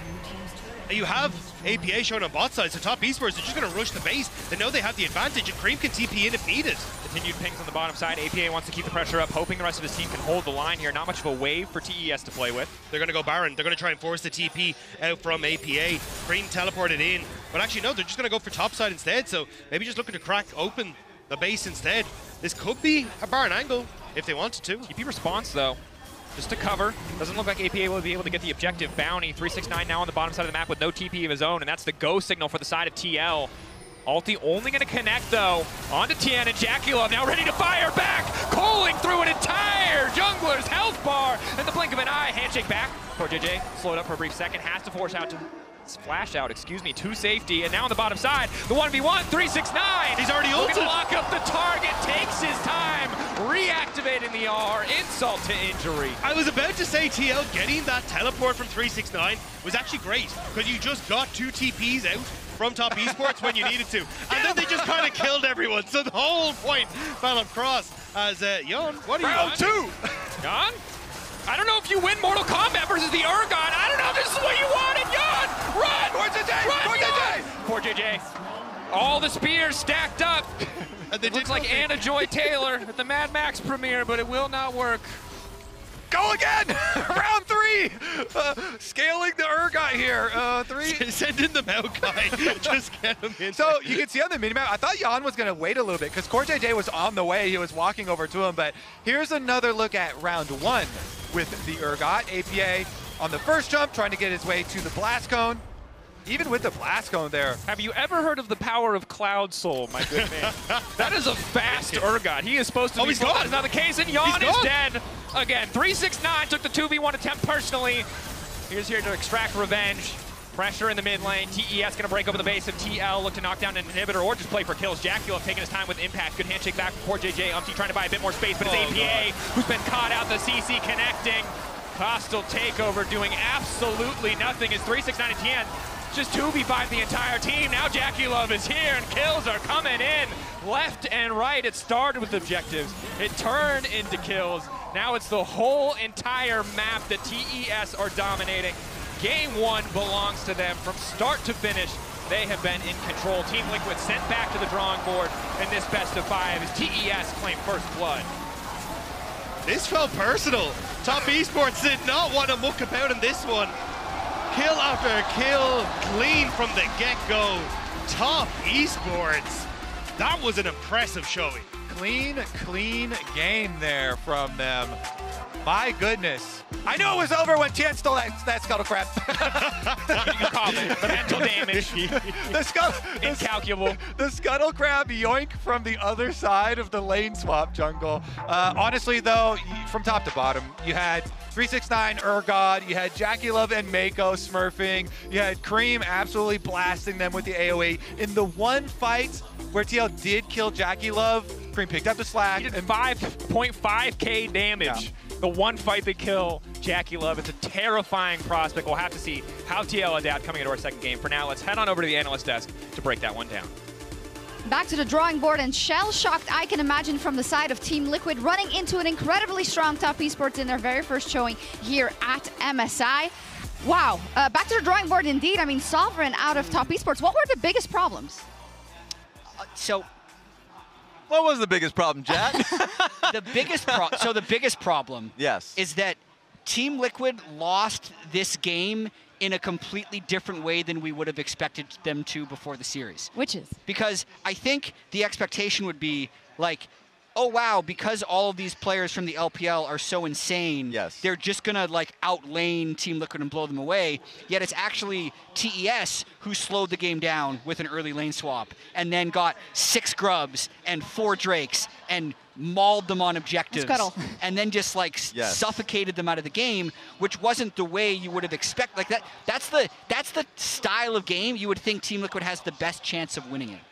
It's interesting because I remember just hearing the interview with Ashley Kang with Impact, and he was talking about the lane swaps entirely. I was pretty happy because out of the lane swap immediately, like Impact came out of an advantage. So I was like, okay, that's already a good start to this team. But immediately, just based off the 2v2, that changed drastically in how they performed. Yeah, we need to talk about what I think in all of our minds decided the game, and every second counts in League of Legends. And thanks to the reliable Cisco network, JackieLove took advantage of Team Liquid overstaying and collected 2 early kills that snowballed in death. Yeah, this one was pretty key, and the reason every second does count is right there Yon decides that he's going to stay, but as JackieLove arrives, he hits level 6, and now Yon's kind of stuck here, hoping he can cheat to level 6, but he can't. And JackieLove recognizes this, just immediately goes all in, and this double kill, even though it didn't have an immediate output in the way the game changed, it did mean that any time there was a 2v2, TES would have prio, and they used that prio to really control the rest of the map. Yeah, in a comp that's built around your bot lane, and a small thing that you wouldn't have noticed just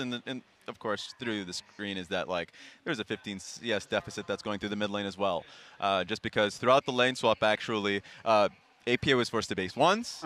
And then again, it happened again when he gets chunked off of the Hui damage. And so like now he's just falling behind off of his individual matchup. So you have 2 lanes that are falling behind, a lane that you built towards making a decision that ultimately destroys them. And then the point that you had made, Shox, is that like, yeah, it completely controlled game from Top Esports, different from what we've seen versus Fnatic. And I guess also knowing that every time now you drop the ball as Team Liquid, they can just finish you because they have built up those advantages which may have not come into play immediately. And I feel like they did stabilize Liquid.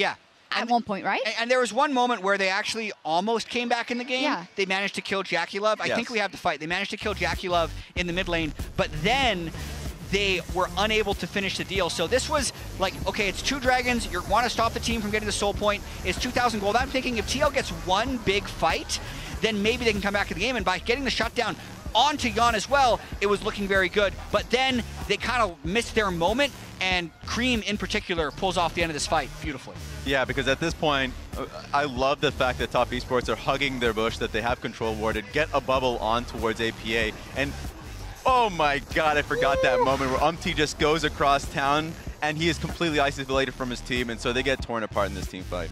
I mean, 369 Zergot in that fight picked up the kill, also had a really massive ending to the game once he had Cloud Soul. At that point, though, like you're kind of 10,000 gold up, you're playing with house money.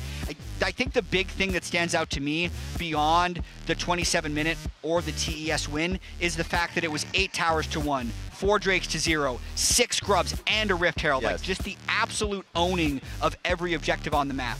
And there was a timing, anytime there was a point in which Team Liquid was trying to trade sides in the map to the point that you were making when Top Esports was taking Dragon, Makai was like, maybe we can take a Raptor camp or 2. But then they were getting completely pushed out of that side of the map as well, because at least JackieLove and Mako, when they were holding the control of mid lane, they recognized when they could just have one person holding Dragon, great, we can just completely make Maokai useless, and almost got a kill there too. So really controlled game from Top Esports. Yeah, you got to play the game from minute 1, right? The way Top Esports controlled that. Is it a worrying trend then to your worrying sign, Jad, that you say, I didn't do that on purpose. It's just it's just a turn of phrase. The fact that this was not the way they would expect to be losing to Top Esports. For sure. I think if they were going to say this is the way the game is going to be played, that they'll take it. And honestly, we did see that one team fight where they might have had a chance. So Team Liquid is going to pick red side. They're going to try and switch it up a little bit. So to me, the thing that they can Team Liquid can maybe rectify going into the next game is they did look a little jumpy to me. So, in particular, we didn't have the replay of it, but there was a moment at like level 4 in the laning phase where Yon flashed forward for a trade onto JackieLove. When Umti wasn't even in range to ever follow that up, JackieLove is way calmer in that situation, outplays it. And then there's also when they actually got first blood, Umti like flashed to get his Maokai route when he probably didn't need to. He was going to catch him anyway. Like those to me just tells me that they're like just a little bit nervous, which shows me they're feeling the pressure where I didn't see any of that from TES. Okay, well, we'll see if they can recover. And as we had to break, Top Esports' JackieLove has a message for the fans, thanks to the Alpo Cam.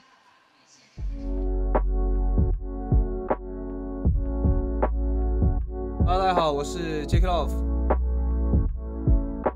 然后谢谢粉丝们一直在现场支持我。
Esports is the entertainment of the future. Nobody takes a title from G2. I'm doing something I've trained my whole life to do. Claim their 9th title. Find something you're good at, become a master at it, and then try to connect it to the esports world.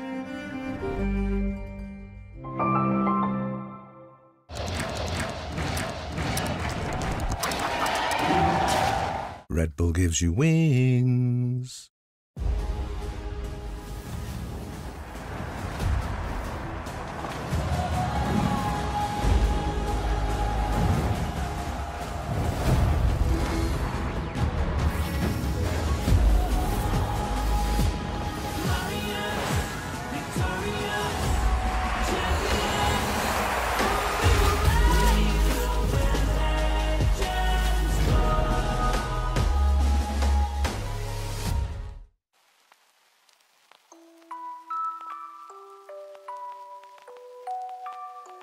Can't get out of my head.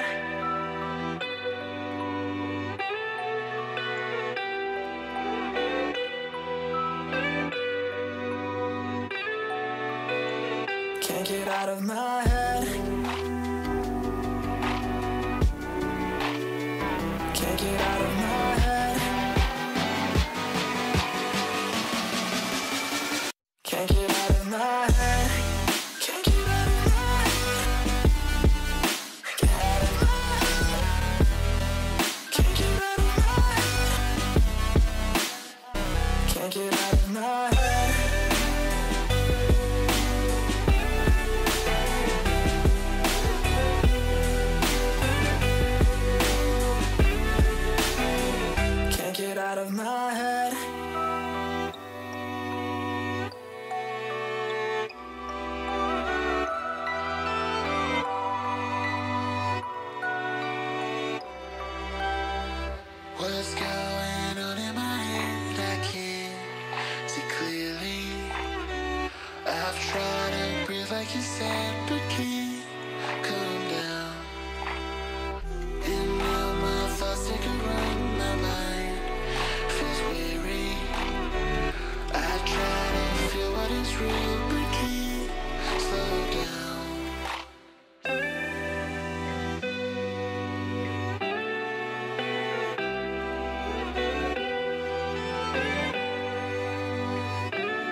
Welcome back to MSI 2024 ahead of Game 2 Picks and Bans, where Team Liquid Honda are going to try their best to come back in our Champion Select powered by Omen and HyperX. And already we're seeing some adaptation coming in from TES. They have decided, APA, we will allow you to play Aurelion Sol. That's interesting because then that does lower the value on the Azir because Aurelion Sol is such a good answer to the Azir. Meanwhile, we are also going to have way more options for Jackie. Okay. His Draven is up, his Senna is up, his Lucian is up again. No, don't say that. No, we don't. Okay, they forgot. I don't want to see that anymore. Nobody say anything. Yeah, nobody say anything. Okay, took Senna. Right, so, I mean, it's like it's still gonna be bad. I am actually really surprised to see them go more for this Senna though. Okay. They have a plan. They had the plan. They're bringing back the Smolder. For everybody who was not completely following why Smolder left is because all the changes. They did make him way more crit reliant and reduce some of the scaling and execute power there. Still very good champion. But I think that we are definitely going to still, well, I don't know, yeah, very good might be a little bit of overstatement. It's still a serviceable. In solo queue, maybe not so much on stages. It's still a serviceable champion. It's just that you are much more incentivized to go the squishier Essence Reaver rush build, crit build, instead of going the tank build. And the reason we saw him fall off was because a lot of his innate wave clearance stuff started to fall off, right? But if you're against the old Senna, cooldown, definitely too. If you're against a Senna, it's like, oh, but that doesn't really matter as much, right? I'm still going to be able to slowly farm out the wave. I'm not going to be creating this massive weak spot on the map in the same level against the Senna. So I do really like this. The problem is, though, I'm curious where that Orin's going, because that could be a Senna Orin down from Mako. We've seen Orin flex into that position with the Senna. Yeah. And now that could be your go button to start diving this little dragon. I actually thought they were going to lock that Vi, because Vi is so good versus Smolder. I just curb stopping Smolder because you have Vi ultimate and then you have a... That's a grown woman versus a baby dragon. What are you trying to do? You have a Vi ultimate holds him in place for the Ornn ultimate to come through and you just instant one-more combo. But they go for the Xin Zhao instead for that dueling power again. And of course, Xin is amazing with Senna on the team as well. Allows Xin to just go crazy into the front line. APA is going to grab up his dragon that was unbanned in the early stages, regardless of it being blind into Cream, and then try and protection ban versus some of those Cream style champions. The Ahri here. Do they, what else do they want to ban out from him? Well, this is the thing. I think Aurelion Sol is a good answer into Azir, but I think Aurelion Sol blind is a very risky pick because, yeah, you can get rid of some of the Ahris and that kind of stuff, but Cream has a plethora of assassin champions that he is willing to bring out. And yes, you can get some damage in the early stages, but I wouldn't be surprised if Cream brings out something that can do very well now into the Aurelion Sol. And then you're kind of in the same picture as last game where you just didn't really have enough pressure to keep Cream controlled, and he gets to come into this position as not completely taking over the game. He had Jackie Love in hand, but definitely working with Jackie Love to be that menace against Team Liquid. So the Volibear banned away as well as the Jax. Jax could be played by either Impact or Umti, but it was Umti recently who got the pentakill on the champion. It looked damn good. Certainly a favorable matchup into the Xin. So just trying to make sure that Tien has the tools to take over early. On both sides so far, you know, we have a lot of scaling power in terms of the Senna and the Ornn versus the Double Dragon duo on the side of TL, but Vi feels like something that you have to take, but does it just make it so easy for TES to say, oh, how about a quick Tom Kench? I wouldn't like the Vi on the TL side because you don't want to dive in with the Double Dragons. Usually you're looking for some kite back stuff, but they do already have the Nautilus too, so they opt to go with some dueling power here a little bit early. The Rek'Sai top got those the nerfs to the Rage generation and the sustain, but Rek'Sai jungle's still pretty popular with a lot of, especially solo queue junglers, but we are going to see it here, of course, in the hands of Umti. Yeah, I think that's the big thing here, is that you need something that more than likely you're going to see the push coming through in mid lane, especially now with the Corki locked in against the Aurelion Sol, and you can look for these invades with Tien if you want to try and get into the face. So having something that's a strong dueler like the Rek'Sai for Umti is going to work out well. Now we just get to figure out if this Ornn is going topside or if it is going to the hands of Mako, which is what I probably suspect here. Yeah, top esports here. Some pretty good scaling with Corki, Ornn, and Senna all on their team, on their side too.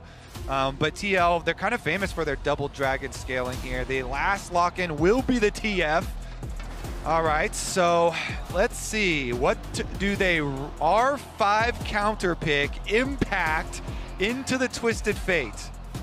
Using the Rek'Sai flex to now free up a more optimal matchup on the top side of the map, just as TES flex the Ornn down to the support position.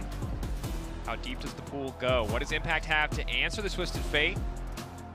So because the Nautilus and the Smolder isn't a very aggressive lane, there is always the opportunity to start like moving the TF and Ornn around, depending on the matchup, right? Maybe you go for some sort of lane swap here as well. So I'm really curious to see how this is all going to pan out. But yeah, I could easily see this Senna just end up swapping lanes depending on what the lane swap scenario is going to be, or if we get any. But either way, I think if you're top esports, pushing mid, pushing top, you have the opportunity to shove in with TF and start to roam, work with TN, try and put the hurt on towards Umti, and a very, very strong bot side that's going to be, our top side that's going to be happy with it, and a farming bot side that's not really going to be able to get destroyed that heavily against something like a double dragon comp on TL. I think the big concern for me is, can you make it to the point where those dragons are strong? Yeah. Right? You look at a Zinzao, you look at a TF, I see simple to execute. TES have also been playing hard to execute, and they've been executing beautifully, so when they simplify it, I get even more nervous. On the side of TL, though, something Smolder, you know, probably something they've been cooking, working on, not something other teams have been playing, have been picking up, so we have to see what their interpretation of the pick is. There's a lot of knowns when it comes to the pick. We know how good it is late game. We know what it can do overall if we get to the later stages. The early game, navigating when this champion is much weaker, is going to be the thing we need to see TL do flawlessly. All right, Team Liquid, time to turn it around. They've got APA on his Aurelian Soul. See if he starts typing immediately as we get into the game. And he does. Spoiler alert. Good old Impact. Impact on the top side, you know, the honorable, good luck, have fun. And then APA immediately comes out. You forgot your third ban, Cream. Tien immediately says, focus, man. I love how Tien came into it like, I'm going to go right at Yappa. Yep. Wants the yapping to stop. Okay. Could just mute him, but would rather just make the prospect of typing anymore feel maybe not so good. All right, well. They did not survive the Jackie Love Lucian. Let's see if they could survive the Jackie Love Senna. The good news, a lot less kill pressure in the first few levels of the game. Yeah. At least Senna has to collect souls. Oh, wait. This motor snuck in. They just managed to get around the corner. I thought Mako might have just spotted him there, but top esports have set up pretty heavily on this bottom side. Jan? Stack. Getting stacks. Stack number one. And then he's taunts. Thumbs upping. They got the word out for the potential lane swap, so TL really wanted to try and figure out where Mako and Jackie Love was. Just unfortunate that Smolder had to use his face to figure out where the two of them were, but either way, it will be the 2v2, which I think TL are going to be very happy about. Pretty content. Of course, there is the TP for Yawn and Impact. It would be a huge use of resources, but they could rapidly reassign lanes. Trying to protect this third bush here. Our stacks. Both sides keen to stack. Ward gonna go down. Hook goes in. Nice unstoppable coming in for Mako, starting with the Bellows Breath just to ensure doesn't fall too far behind in the level 1 trade. But Jackie Love and Mako taking control of the brush, taking control of the lane here. Gonna try to end up with an early advantage. Also interesting to see 369 not taking the Ghost in the top lane matchup, instead opting in towards the Exhaust. So feels like he's probably going to be the center of attention when it comes towards Umti and Impact, trying to see if they can get Impact ahead on this Rumble. Because when you get to those later team fights, with the potential setup from CoreJJ and Umti then to follow up with the knockup as well, those Rumble ultimates could be the defining factor against a scrap in top esports objectives. And we'll see if Jackie goes roaming and Mako starts to get some extra solo experience on the Ornn, because he's been able to take, of course, the teleport on the Ornn since he is paired with the Senna on the bottom side. So top still do have 2 teleports to their name, even though they're facing 3. Exhaust coming out. 369 adapting to the match. We normally see the Ghost, but just does not want to fall prey to that level 2 overheat all in. So extending the trade just to make sure he evens things up. Yeah, the cannon minion wave there. So, and, you know, stuns him up, gets a lot of the wave aggro there onto Impact. So as Impact is walking away, takes a lot of damage in that. And look at the Zinza now, immediately coming up towards this top side. They want to look for the dive off this Impact. How much damage can you do to 369 before Tien gets here? Well, Umti's on the way as well. Impact ready to overheat. 369 about to have gold card again. Tien already dashed forward and used the Wind Becomes Lightning, however. Impact is overheating, though. Going in, wants to lock up 369. Quick flash forward, flash into safety for 369. One more auto not going to come through, but Impact has a flash of his own. First blood now coming in. Impact, Scrap Shield holding on for a second, but Tien going to get a quick kill back, and Umti taking the tunnel. But the fact that Impact has his TP to get into the lane means he'll be able to pick up the majority of this CS. So Umti able to escape with the tunnel means that it could work out well for TL. We're going down. Yawn taking a lot of damage from Jackie Love. Not quite going to get finished off there. Trading, of course, means more stacks for the Smolder, but now bullied out of lane is going to be forced to use that teleport.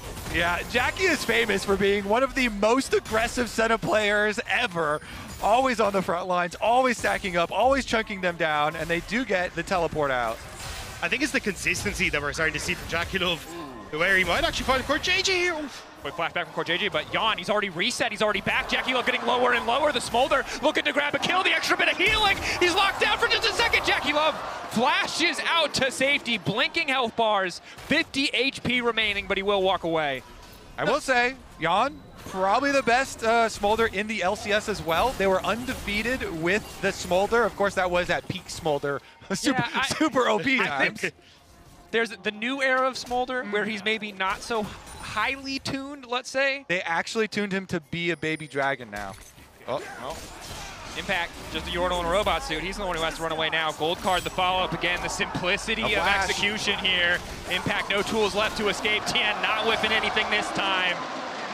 Really good lane game from Tien. Sneaks up into that side brush, and even though Impact wards it out, it's too late. The wind becomes lightning, and Impact becomes gold. What can TL respond with, though?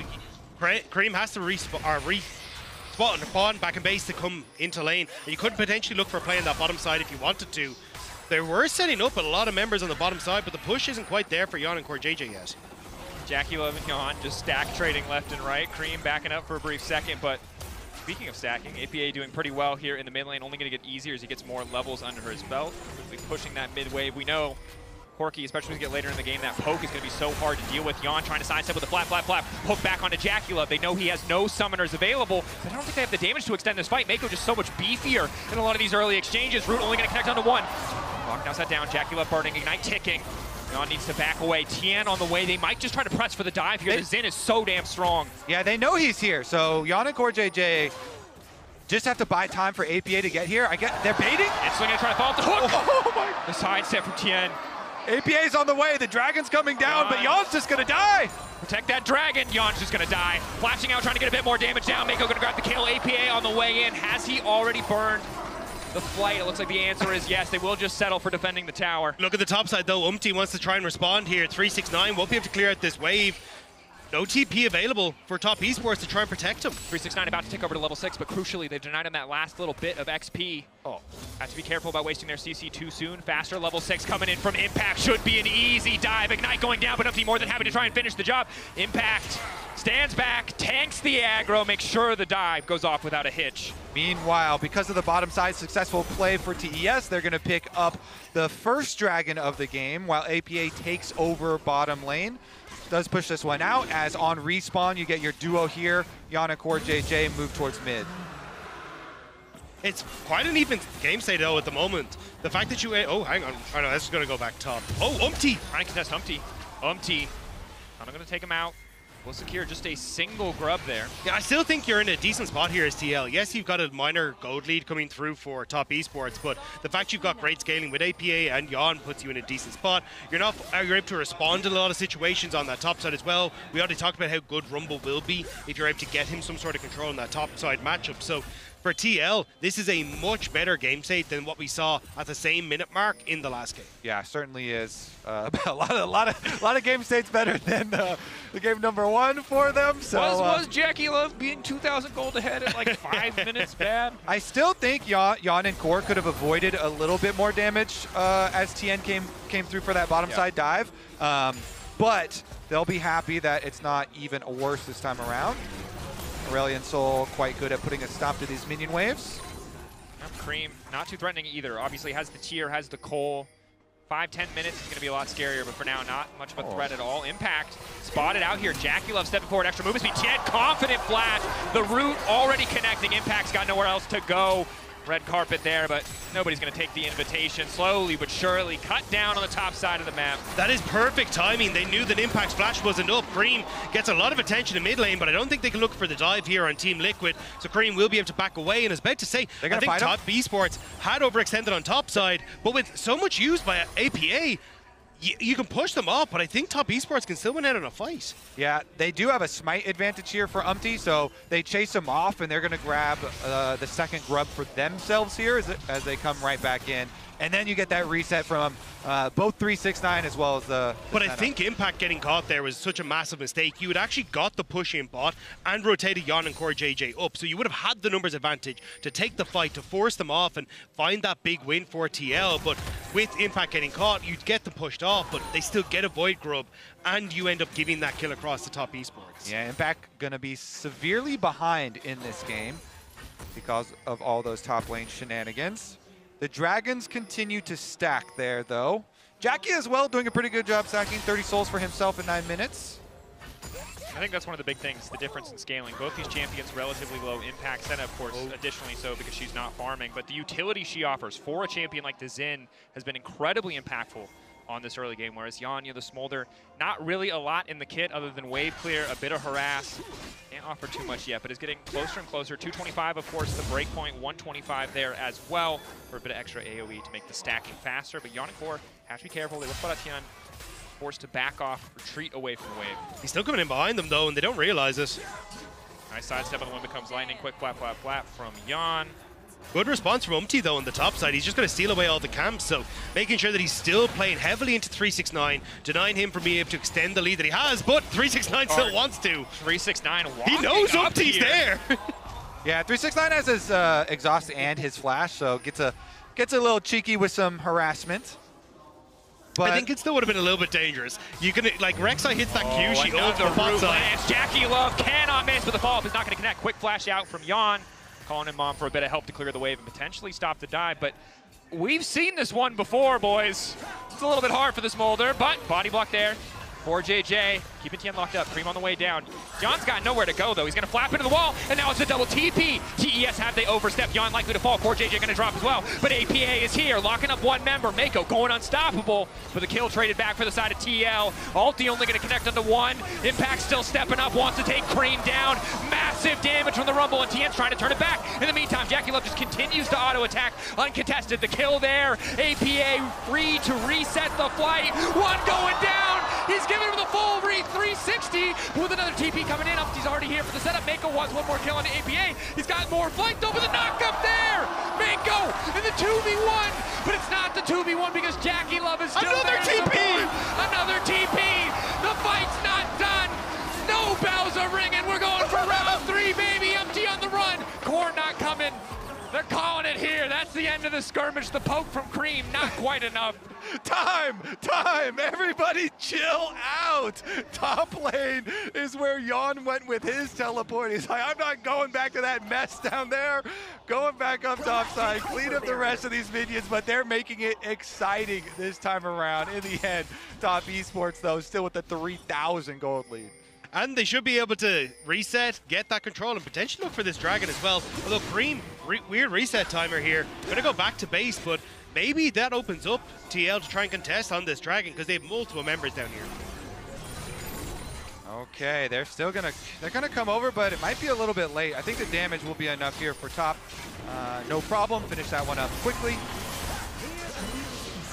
Dragon taken down. We take a look back at who knows which of the 5 minutes of this fight we'll be watching, but it appears we're starting from the beginning, John. All right, from minute 1, here we go, team fight.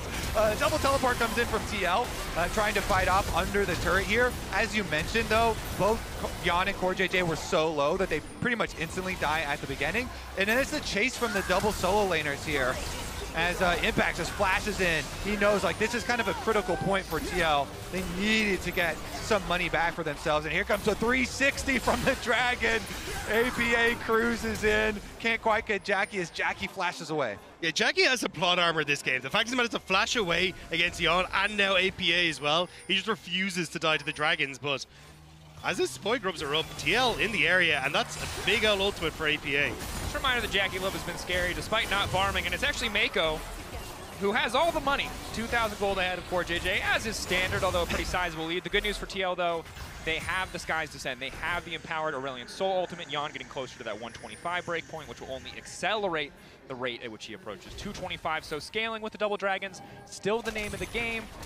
And for now, TL holding on is 369, just trying to get a few extra plates. It's the map play from Top Esports, though, which is going to be the problem. As you start to open up and 369 can get this tower, you're already looking at 2 turret plates gone on top side as well. When you're able to push in on these side lanes and avoid a lot of the team fights that are coming from TL, that's where you're going to be under a lot of threat. So I think TL need to start working on how their defensive vision is going to work. Make sure that it's spread out across the map so you can spot movements like this and not get caught out by top esports. One last plate remaining. 15 seconds till it falls away. It seems like TES very determined to secure it for themselves. This is risky. Yonic Core walking in.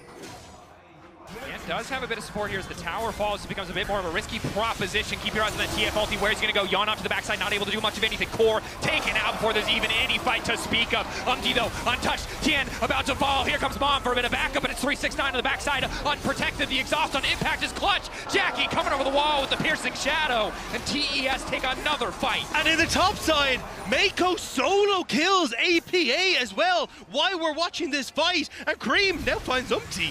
Umti. Good damage here. Doesn't have the ulti. Has the flash, however, but Jackie Love's already on the way. The healing from the Senna probably enough to keep Cream standing, but Jackie Love wants to keep fighting. Poor JJ's here. Umti. Poor JJ. Hook. Sidestep from Jackie Love. Not going to work. Knock up. Where's it going to go? Tien now going to dash in. Yawn on the way. 122 stacks. Might be able to get a bit more here, but TES. Flawless retreat. They don't give up another member. Now they have a teleport. Oh my god! It doesn't stop. If they had baited TL in a little bit further into the jungle, then they could have turned that around as well with the teleport coming through, but they are going to call it quits this time around. The objective bounties have spawned on the map here with the giant lead that top esports have accrued already, so that's got to be the goal for Team Liquid. Try and focus on one half of this map here, grab some objective bounties. This game's class. I'm loving all the TPs that we're seeing. I'm loving that everyone just wants to fight, but here, this is what we were saying, the solo kill coming through from Mako in that top side. Call of the Forge God, catches APA before he gets over the wall. The knock-up as he starts to go into that Cosmic Flight, and the one-shot potential is just through the roof for this Aura. Yeah, Mako's done being the supporting cast. He wants to be the main character. As we can see here again in the mid lane. Yon now backing up. Again, a bit of poke means a few extra stacks, but Jackie Love stacking just as rapidly. 59 about to be 60 for the Senna. Jackie Love unafraid of Umti. Root will not connect. Tunnel will take him out to safety. The hilarious thing as well, by the way, that isn't Mako's first solo kill this MSI. He already got one as well against Fnatic, so Mako's popping off, and now he's moving into the mid lane while Tien moves up towards APA in the top side. Those world champions, pretty good. Pretty good. 5 world champions in this game. Unfortunately, top esports have 3 of them, so it's a diffy. What can we do? But T1 has 5. What do we do? We saved that problem for G2 Esports. For now, it's TL versus TES, and unsurprisingly, the MasterCard lane economy snapshot favoring TES at this point in the game. But again, a lot of the intangibles, a lot of the power of the TL composition is not in the gold, it's the champions they have chosen. So we'll see. I do want to point out, because it's so funny, to have a lane economy snapshot and a Senna, fasting Senna that is ahead. Yeah. Ahead in gold as the fasting one. Well, here comes APA, 369, extra shielding coming over the top, impact taken down. APA going to be forced to use the empowered ulti just to lock up 369. They haven't spotted Jackie Love. Won't go for any follow-up here, but Mom called Tien and Mako. Backing away slowly. Of course, they have the Herald in their back pocket if they want to use it, but we'll just set their sights on mid. It's similar to the last game, though, where top esports get to this point where they're like, cool, we can take these extended skirmishes in a 4 versus 5 scenario. Cream's just pushing on that top side, gets the tower. They go 1 for 1 in that bot trade. They still get a ton of ultimates out of TL. And yes, the Dragon's up, but you're about to lose 2 towers as TL. Hoping they can force the fight. TP in. Hook, good, started off. They got a TP flank off to the side. Jackie Love needs to get the hell out. We'll just back away. Impact. Nice step with the scrap shield, the extra bit of movement speed. Dragon will be secured. They get a TP out of the side of TES, but as you mentioned, Cream on the top side of the map, grabbing yet another tower. Yeah, I'm gonna get hooked though, this is big. APA now coming in. Ulti from the Twisted Fate, they might need to retreat. Umti waiting.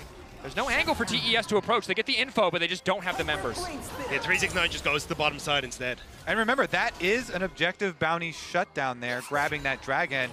Now with 369 going to the bottom side, he has no flash, but he does have exhaust. Looks like he knows Team Liquid are overloading this side of the map, and he's getting out of there. He may not get out of there, though. Umti's coming, and JJ over the wall. Spots the Nautilus.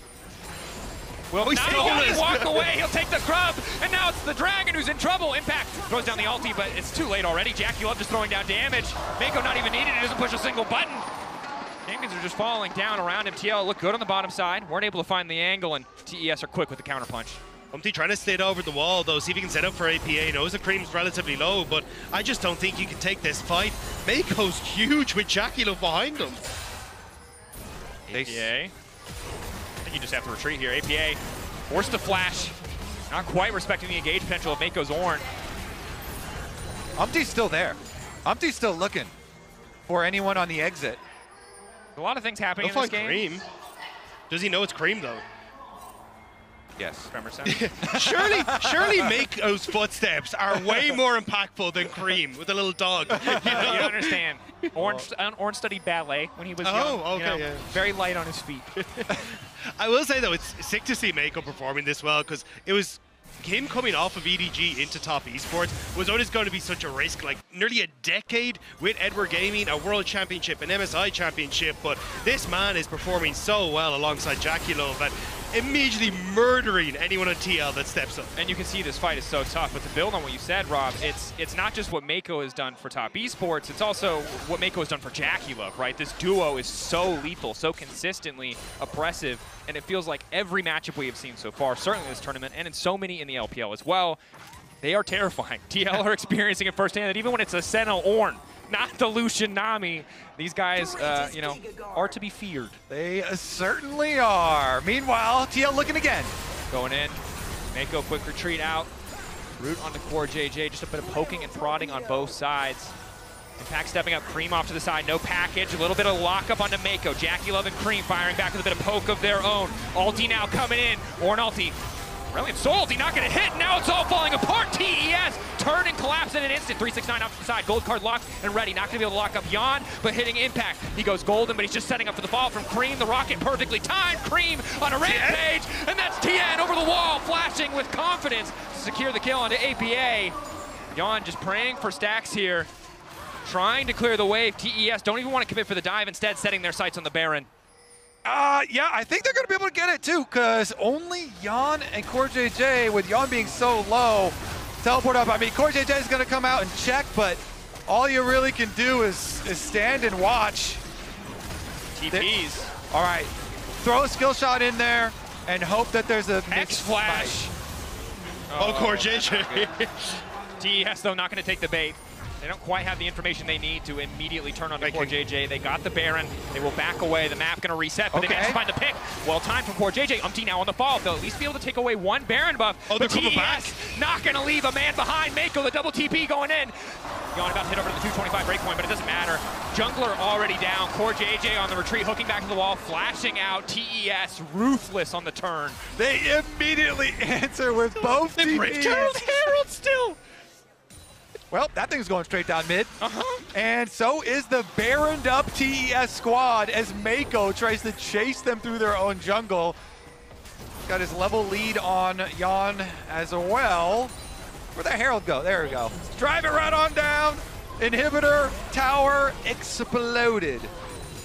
Nice use of the E from APA. Incredible ability for stalling waves, but yet another charge is going to come through. Mako not quite able to get a third charge here as TL doing what they can to hold on. One inhibitor already down. TES got what they came for, shifting their sights now to the bottom side of the map, where 369 is already pushing in. And you've already got 20 seconds, essentially, until this Dragon comes up. So mid-wave is already shoved in, bot wave now shoved in. You basically collect it on the way back out.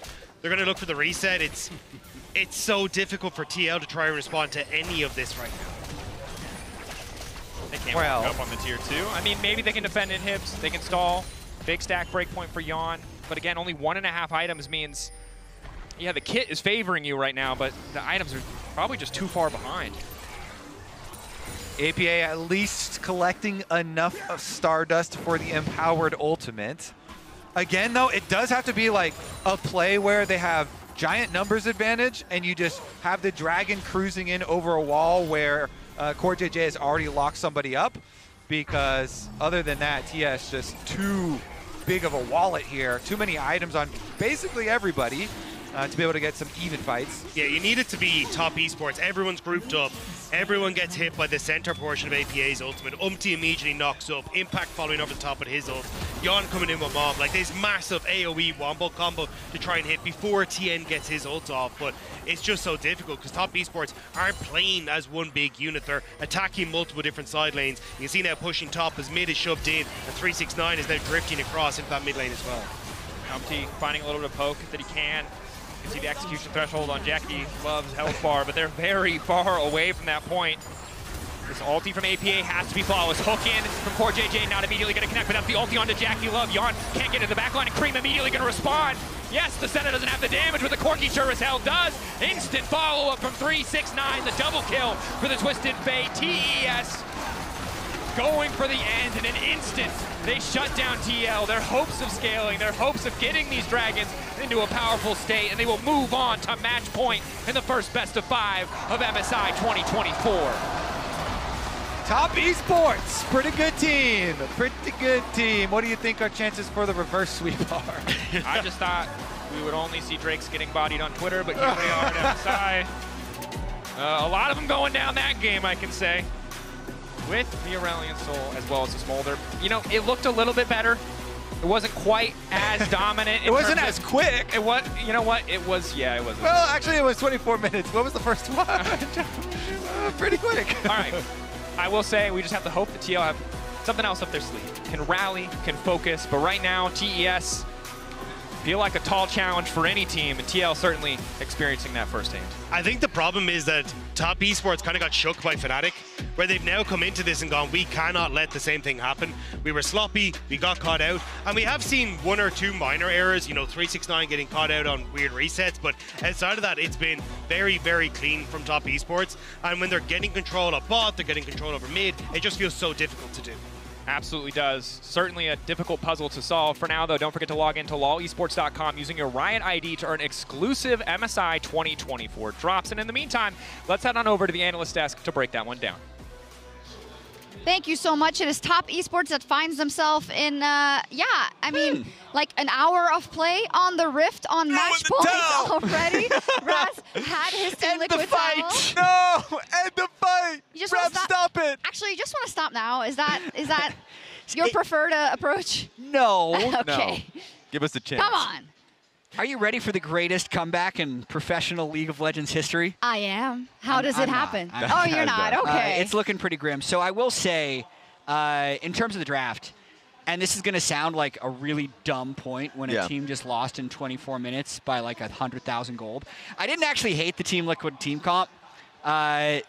If you're going to play against a team that is better than you, you may as well play your best stuff. Yeah. And like it or not, this was one of Team Liquid's best comps throughout playoffs when they did the double dragon and tried to, it's kind of like a one-punch comp. Like, if they win one team fight, they win the game. But they were so slammed, which is unfortunate since it's not like Mako is known for Ornn or Cream is known for his Corki. It's the opposite of that. Yeah, it's the opposite fact. And 369 on his TF. So, I mean, this was definitely top esports sending a statement. Yeah, and even though there were trades that were happening early, like, for instance, that bot dive, I think they covered decently with TPs. Overall, it felt like every play that was happening before the deciding one was just top esports inching ahead again and again. It is, and it was a very different way from when they won that first game. You know, there was a lot of chaos, there were a lot of pickoffs, and TES, they cleanly played the fight in Botside River in the HyperX Reflex replay, which was just one of many things that did not go the way of Team Liquid. Yeah, I mean, this fight was very well played, and this is what I looked to Raz while this fight was happening. I'm like, oh, actually, this was them like styling with their fingers, because this is a fight that could go either way, except TES just makes so many individual outplays that it goes largely in their favor. Yeah, and the positive thing from TN's side, because even though from mid lane Team Liquid is looking to support them, this is just bot prio from Jackie Love and Mako with Senna ulti there too, with flash up from TN. So even with the ulti coming from Yon to try and finish him off, he flashes at the right time, and it was just top esports cleaning up after that. Yeah, up and to the right as well for the gold graph on TES. Nearly as dominant in objectives, getting 3 of the 4 Drakes, but actually splitting the Void Grub. So, you know, not quite as objective owning, but I think a even more dominant game than game 1 here. And the worst thing, it's tough to address in between games, is the time between the plays, because it felt like they were bleeding the time between each play. Great example was actually Impact. When Void Grubs was happening top lane, he goes over, he dies in that one. Actually, when they needed to defend mid lane because there's 3 chipping it, Impact once again goes over and he dies. A lot of the times there's just isolated deaths that's happening from Team Liquid side. That's just whenever they have at least some tempo they can play with, or a play they get an early base off, then they have to delay by 20 or so seconds, and then top esports can end up making a play of their own. So it's actually it's pretty brutal to go into the 3rd game and try to reset off of 2 games in which you are just either getting completely thrashed in game 1, and then you're making some positive plays, but a lot of the time in the dead time within the game, you're getting picked off. Yeah, we don't have I saw it behind me, the reaction cams from TL coaching squad during some of the highlights of that game. They look defeated. Not to say that, of course, it is their job to come up with solutions, quite obviously. Sure. So is there anything that you could throw out there? I mean, you know, Fnatic took 1 game off them, right? Off a good mid lane performance off Humanoid. Like, is there anything to replicate? Yeah, I mean, there's still definitely more stuff they can try. And actually, to me, Team Liquid has had 2 pretty separate strategies in both games, and I think they probably have a 3rd and even 4th one.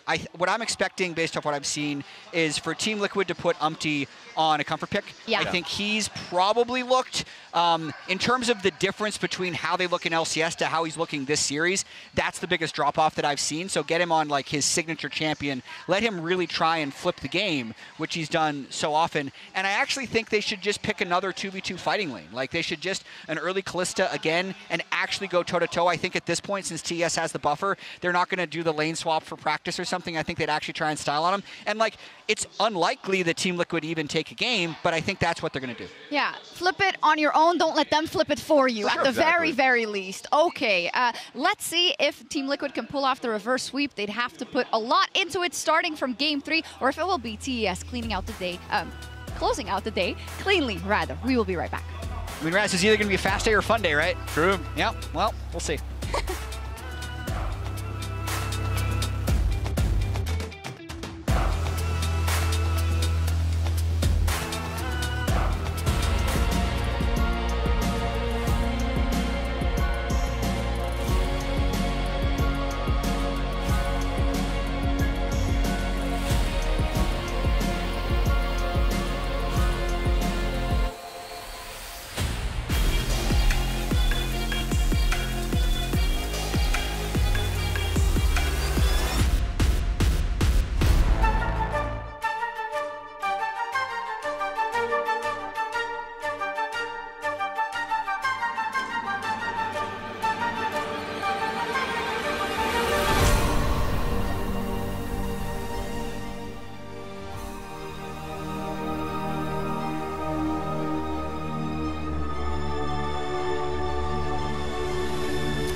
Excuse me, would you mind taking a picture of us? Oh, no problem. Thanks. Ooh, yes, problem.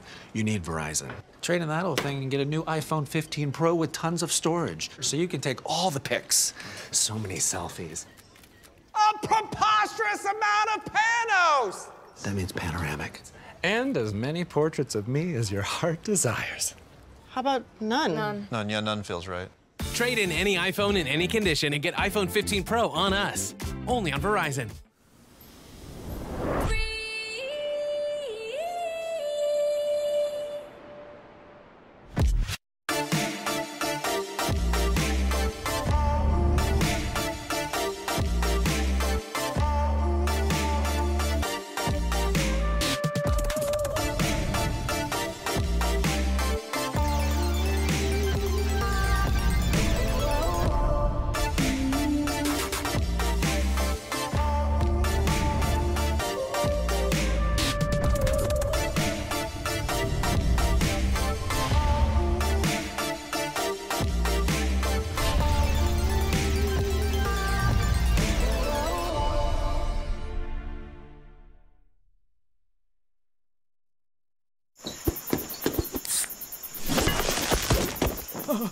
Red Bull gives you wings.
Here we are back at MSI 2024. TES up 2-0 over Team Liquid Honda. Now the final, or what could be the final picks and bans. TL, what have they got left to show here in the first round of the bracket stage? Spawn coming in with confidence, directing the focus of UMT as we see more APA focus bans coming through. The thing is, though, TL have definitely started to swap theirs up. They're like, we can't really contain Jackie Love off of game 1 or game 2, so instead maybe they're looking to try and target elsewhere on the map with TF now coming through. We did see the adaptation as well with the bans being changed last time, so do you try and target TN? Do you take away the Zinze, which was such a pain on the invades, or do you look for something else? There's going to be the first ban, folks. Jackie. Senna taken away, of course, it's tough, right? We've talked about how dominant he is on any of his comfort picks right now. The Senna, the Varus, yeah, we need Kalista. Like 7 80 carry bans. Yeah, it's hard. But, you know, just Fearless Draft. Bring in Fearless Draft. Then he can't play that, you know? I like that angle, Rob. It's good thinking. Not going to happen, I think, for this game, but something to consider maybe in the future. What is the last ban going to be from TL? Of course, you can't take everything away, but you can sculpt the matchup at least a little bit. The Varus has been pretty high priority as well. Lucian is still open as well. Lucian is still open as well. That was painful. Oh, God. Okay. Yeah. Okay, good. The Varus. Okay, good. All right, what are they taking? I feel like you just have to lane swap at this stage, whereas you give the Lucian go, right, that we know they're going to take us. We're just going to take something that scales, go for whatever that pick might be, whether it's a Smolder, whether it's like something like the Jinx that we've seen in Europe, just take the heavy, oh, whoa, oh, what the hell? What? Oh, Jin, baby! Jin got the nice little Q buff with some AD ratio there. Okay, and they steal away the Nami from the Lucian. Of course, Lucian does have other good pairings like the Milio. The Milio, yes. When Milio first came out, you know, turbo busted Milio before some of the nerfs as well. That was silly. Him and Lucian became like the main partner. Well, we'll see if they can restore that. I'm a little bit nervous here for the side of TL. Jin, an unexpected factor. So when these buffs came out, I was like, ooh, this is, you know, like these are actually really cool buffs because they like snuck them in under the guise of getting more 4s into the kit of Jin. Under the and they're like, yeah, they're like, oh look, it's lore stuff, you know, right? We're turning it to 44 damage up to 74% ratio. Lore buff, Yeah, yes. but they actually buffed him really nicely, and so as long as, I mean, Jin's greatest counter, of course, is the front line, the tanks, right?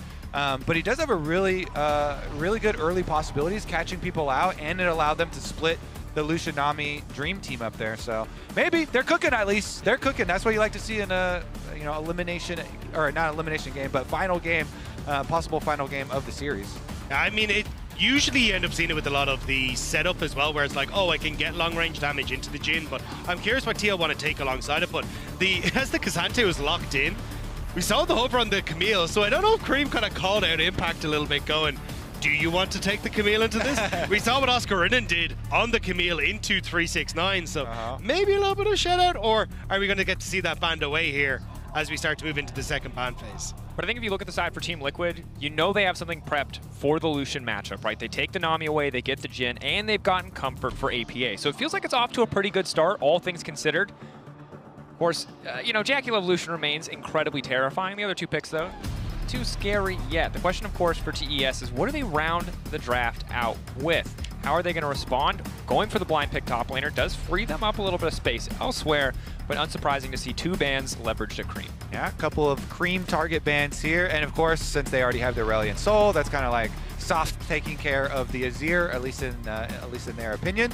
Meanwhile, TS still looking at Umpty here. What other kind of jungle are you really worried about for Lucian, who does, of course, already have the Milio ultimate to help keep him safe? Well, I actually kind of want to look at Cream here, because I'm like, what do you play? Your Tristana gone, your Ahri gone, your Azir technically gone because of the Aurelion Sol, and Talia taken off the board. These have been kind of the picks that he played apart from the likes of Karma or something along these lines. So this is finally where we're going to see Cream really pinched. And it was something that BLG did a lot in playoffs, was pinch Cream, make him uncomfortable. So this time around, it's like, does Cream just fall back to OMG Cream with these assassins, or what the hell does he have available to bring out here? I think the Hui is fine into the A-Soul. I'd rather see something, you know, spicy, something more exciting from it. But they do lock in the Vi as well for Team Liquid, grabbing the guaranteed engagement. Oh, please, please, please, please, no! Corki. Oh. I think Vi obviously, you know, point-click CC pretty historically good against Assassins, so instead it will be the Corki. And the one thing I would say, Vi, obviously in general, a power pick, very highly contested, but certainly nice to have a piece of CC that Milio can't immediately cleanse at the start of a fight. Yeah, I mean, the Corki has the W to get away from Aurelion Soul Ultimate. That's something that Hui is lacking, so that's why you want the extra mobility there. Yeah, I'm just sad that we haven't got Cream to really bring these out yet, because it feels like that is his bread and butter, and he made such a name for himself in 2021 and 2022 on these picks in OMG. I just really want to see them come out. I guarantee at one game at least at MSI, he's for sure going to play the Akali. He's definitely going to bring it back out. The Xin, though, is going to be the lock-in here for TES. Obviously, Tien quite good last time around on that one. Let's see. What do we have? Final counter pick. Renekton would be comfort. It's a good matchup as well, because the thing with the Renekton is you can take Demolish into the matchup and just shove waves into, hey, I'm going to be able to tank, or take a couple of these plates and just set the K'Sante behind. And especially when you're looking at, oh, we've got a Jin bot lane, we've got an Aurelion Sol mid, it makes it very easy for Umpty to play into Impact on that top side, knowing that his other two lanes should be relatively safe. And they have Vi, Ultimate, Aurelion Soul Star, Jin long-range follow-up stuff to try and kill Jackie. We'll see. Can they actually keep Jackie Love under control? Well, so far, I think for every nobody team has. Yeah, no one has. Nobody has, but you know. But you got to start somewhere. And look, I'm excited to see the Jhin and the Nami. I like the creative looks that we've been seeing from the TL bot lane, the return to the Smolder, the Jhin now being brought out, splitting up the Lucian-Nami duo. Obviously something that's pretty hard to do because I don't think there's any AD in the game other than Lucian who uses Nami quite as well. But we'll see. Perhaps the Jhin, give him a run for the money. Could be the final game here for TL. This draft that they bet the series on. The opposite side for TES. It's been dominance in game 1, dominance in game 2. The way they won, a little bit different. The fact that they won, very convincing. Very convincing. Both games have been very convincing. That way, we won't see the unexpected game number 3 result coming. For sure, right? Or maybe we're just, you know, becoming the unknown. Maybe we're stepping into unknown territory with this Jhin. Stepping into the unknown here at MSI. Yeah. Whatever else you want to say about the bot lane matchup, Jan's getting bonus points from a branding perspective. He has brought out many unknowns. What the Jhin can do. See if the lane swap's going to come through. Can't imagine a... Well, a champ would have less in a lane swap than Jhin, so we'll see what the TL approaches. For now, though, the level 1, bit of aggressive posturing. Some poke coming in for Cream. Of course, does have the first strike, so we'll grab a tiny bit of extra gold. 2 Stardust. Dracos is the current lead after that trade. Thing is, we know about Team Liquid is that they love stacking. There's a Dark Harvest on Jan. Also, there is a sweeper on Umti. I thought they were going to maybe go for a delayed invade after that, but he just uses the sweeper now. I think they just wanted to spot it where Cassante was, so they end up spotting that Cassante is on top side, so they send Renekton to top, which is why we're seeing top esports immediately swap. I think TL expected them to try and lane swap, but then now they're actually going to end up lane swapping out of it. So it's a bit unfortunate for TL, as the mind games will continue. And Jackie Love and Mako, as you already highlighted, are going to have a much better time, Dracos, in this push and on towards the tower take than something like the Jhin will. Good news is, if you had to mismatch, at least they're mismatching into top side on the TES. TL will know that the tower and the plates will drop a little bit more slowly. Junglers are going to be the next kind of big question. Are they going to go for a 2 or 3 wave stack? Will they look to contest some of the XP here? Impact hiding in the brush. TES don't spot him. This is crucial. Remember, lane swaps are all about XP, and Impact's going to get a lot of it for free. It's the same with 369. He's hiding in the alcove, so both top laners. So Mako going to try to spot it out. They found them. They found both. Impact, double dash. He gets a couple creeps. He's running. Every single creep a boon to have. Nice bit of damage onto 369 on the bottom side from the TL bot lane. Yeah, everybody's practiced enough lane swaps. They know number 1 goal at the start is find that top laner. Both of them do find the top laner. Ooh, good damage. 4 shot. Always. That was impressive. He can't stick around. Level 2 here. Look at Tien, nowhere near to Shadow. Impact, relatively healthy, all things considered, and he's scouting for vision for his double. Canceling this is big from Core JJ. No one else is here. Of Core JJ really has the info to make that call, but he goes for it anyway, just knowing how weak 369 is. This is going to give them so much time on that bot lane tower. Yes, Jhin, not great. Oh, he's tower again. But just keeps delaying the reset here. And you're happy to take a tower shot as Core JJ because the health not really going to come back to be a fundamental part of this, but you will deny 369 some of these creeps and force him to TP in. Impact, though, on the top side, going to spot out Tien. He will have to give up this wave. But Impact was able to sneak a more experience than 369 was. With Jan and Core JJ chasing him all around, they were able to force him back level 1. Impact, of course, got his level 2, and he's going to teleport in for the push. Because 369 teleported back bot side, they're going to go for the dive. They have to go for the dive. 4v2, 4v1. Slowly going to get deleted. Root going to connect from Jan. Still 5, 6, 7 creeps here. Umpty on the way down. Ballbreaker going to be big. 369. What can he do to survive here? Pathmaker doesn't even have the Q yet, just wants to go unstoppable. Locks up Jan for a brief moment, but he's not the one taking aggro, and it's Impact who's going to grab first blood. Great dive orchestration by TL. So because Core JJ ends up tanking, Impact can hold out on using his stun until the Pathmaker's down, and then able to get the CC chain in. And as well, you've already taken 2 plates on that bottom side, so quicker reset, and now moving up into this top end, should be able to catch, I believe, some of this wave before it goes down. And that wave is going to bounce back out away from top esports on bottom side. Even though 369 was able to get a little bit of experience back sitting under there, Impact actually got the kill on him. So Impact is going to have that gold lead. Difficult though, because TES, when they reset, they'll be a bit behind on tempo here for the top side of the map if they do want to contest grubs. Only about 45 seconds till that spawns, but we'll have a much better first buy. You can see 300 gold lead to Jackie Love, despite everything that happened on the bottom side, in the favor of TL. Again, it was really Impact who won out on that dive, not necessarily the TL bottom lane. It's also just a better CS scene from Jackie, but he takes the shot. Bubble. But again, it's so hard to out-trade this Lucian. Igniting traded for exhaust here. Bit of poke back. Yon gonna reload Whisper. Core JJ now stepping up. UMT right behind him, just trying to keep him interested. Core JJ getting lower and lower. Next rotation of cooldowns could kill him. Has to be careful about the creeps here. Ebb and flow, some extra healing. Tench on the top side of the map. Tien's also on the way here, attracted by this skirmishing. 3 Recore. Oh, Core JJ, you've been canceling so many backs, but this is not the one you want to look for, buddy. Wit becomes lightning. One already dropped. Quick flash coming in from Tien. Just like that, it feels like 2 are going to fall. They back away, crucially. UMT waiting over the wall will not be able to punish. The surprise play, waiting in the brush. Tien comes up here. He is the difference maker. They jump all 3 of them out, immediately bursting down. Core JJ doesn't even have time to flash. Yon does flash and barely lives, though. And honestly, great pathing from Tien. Denies it, just ignores his bot side altogether and says, look, I'm going to come up here to make sure that we can turn this around, because that could be the play that broke the camel's back for TL, with getting that extra resources going across into Jackie Love, being able to get the Noon Quiver now off this reset. You can play for Dragon, you can play for the Void Grubs in 20 seconds and just make life very, very uncomfortable TL over the next few skirmishes. Difficult thing. Surviving on the top side. Noon Quiver now coming in for Jackie Love. Just continuing to build that advantage. Impact find the next penny for now here on the bottom side of the map. The Grubs now respawning, and Mako already resetting through mid lane. Will have first access, going to try to clear out some of that vision. It's starting to feel a little bit like game 1 felt. TES just consistently trading up. It's only a 200 gold lead, but they're set up for success here on the top side of the map. Yeah, Jackie Love is ahead. That's what they want. He's got the kill. He's got the CS difference. UMT is going to be able to take up the Dragon on the bottom side of the map, or at least start it up as Tien finds him.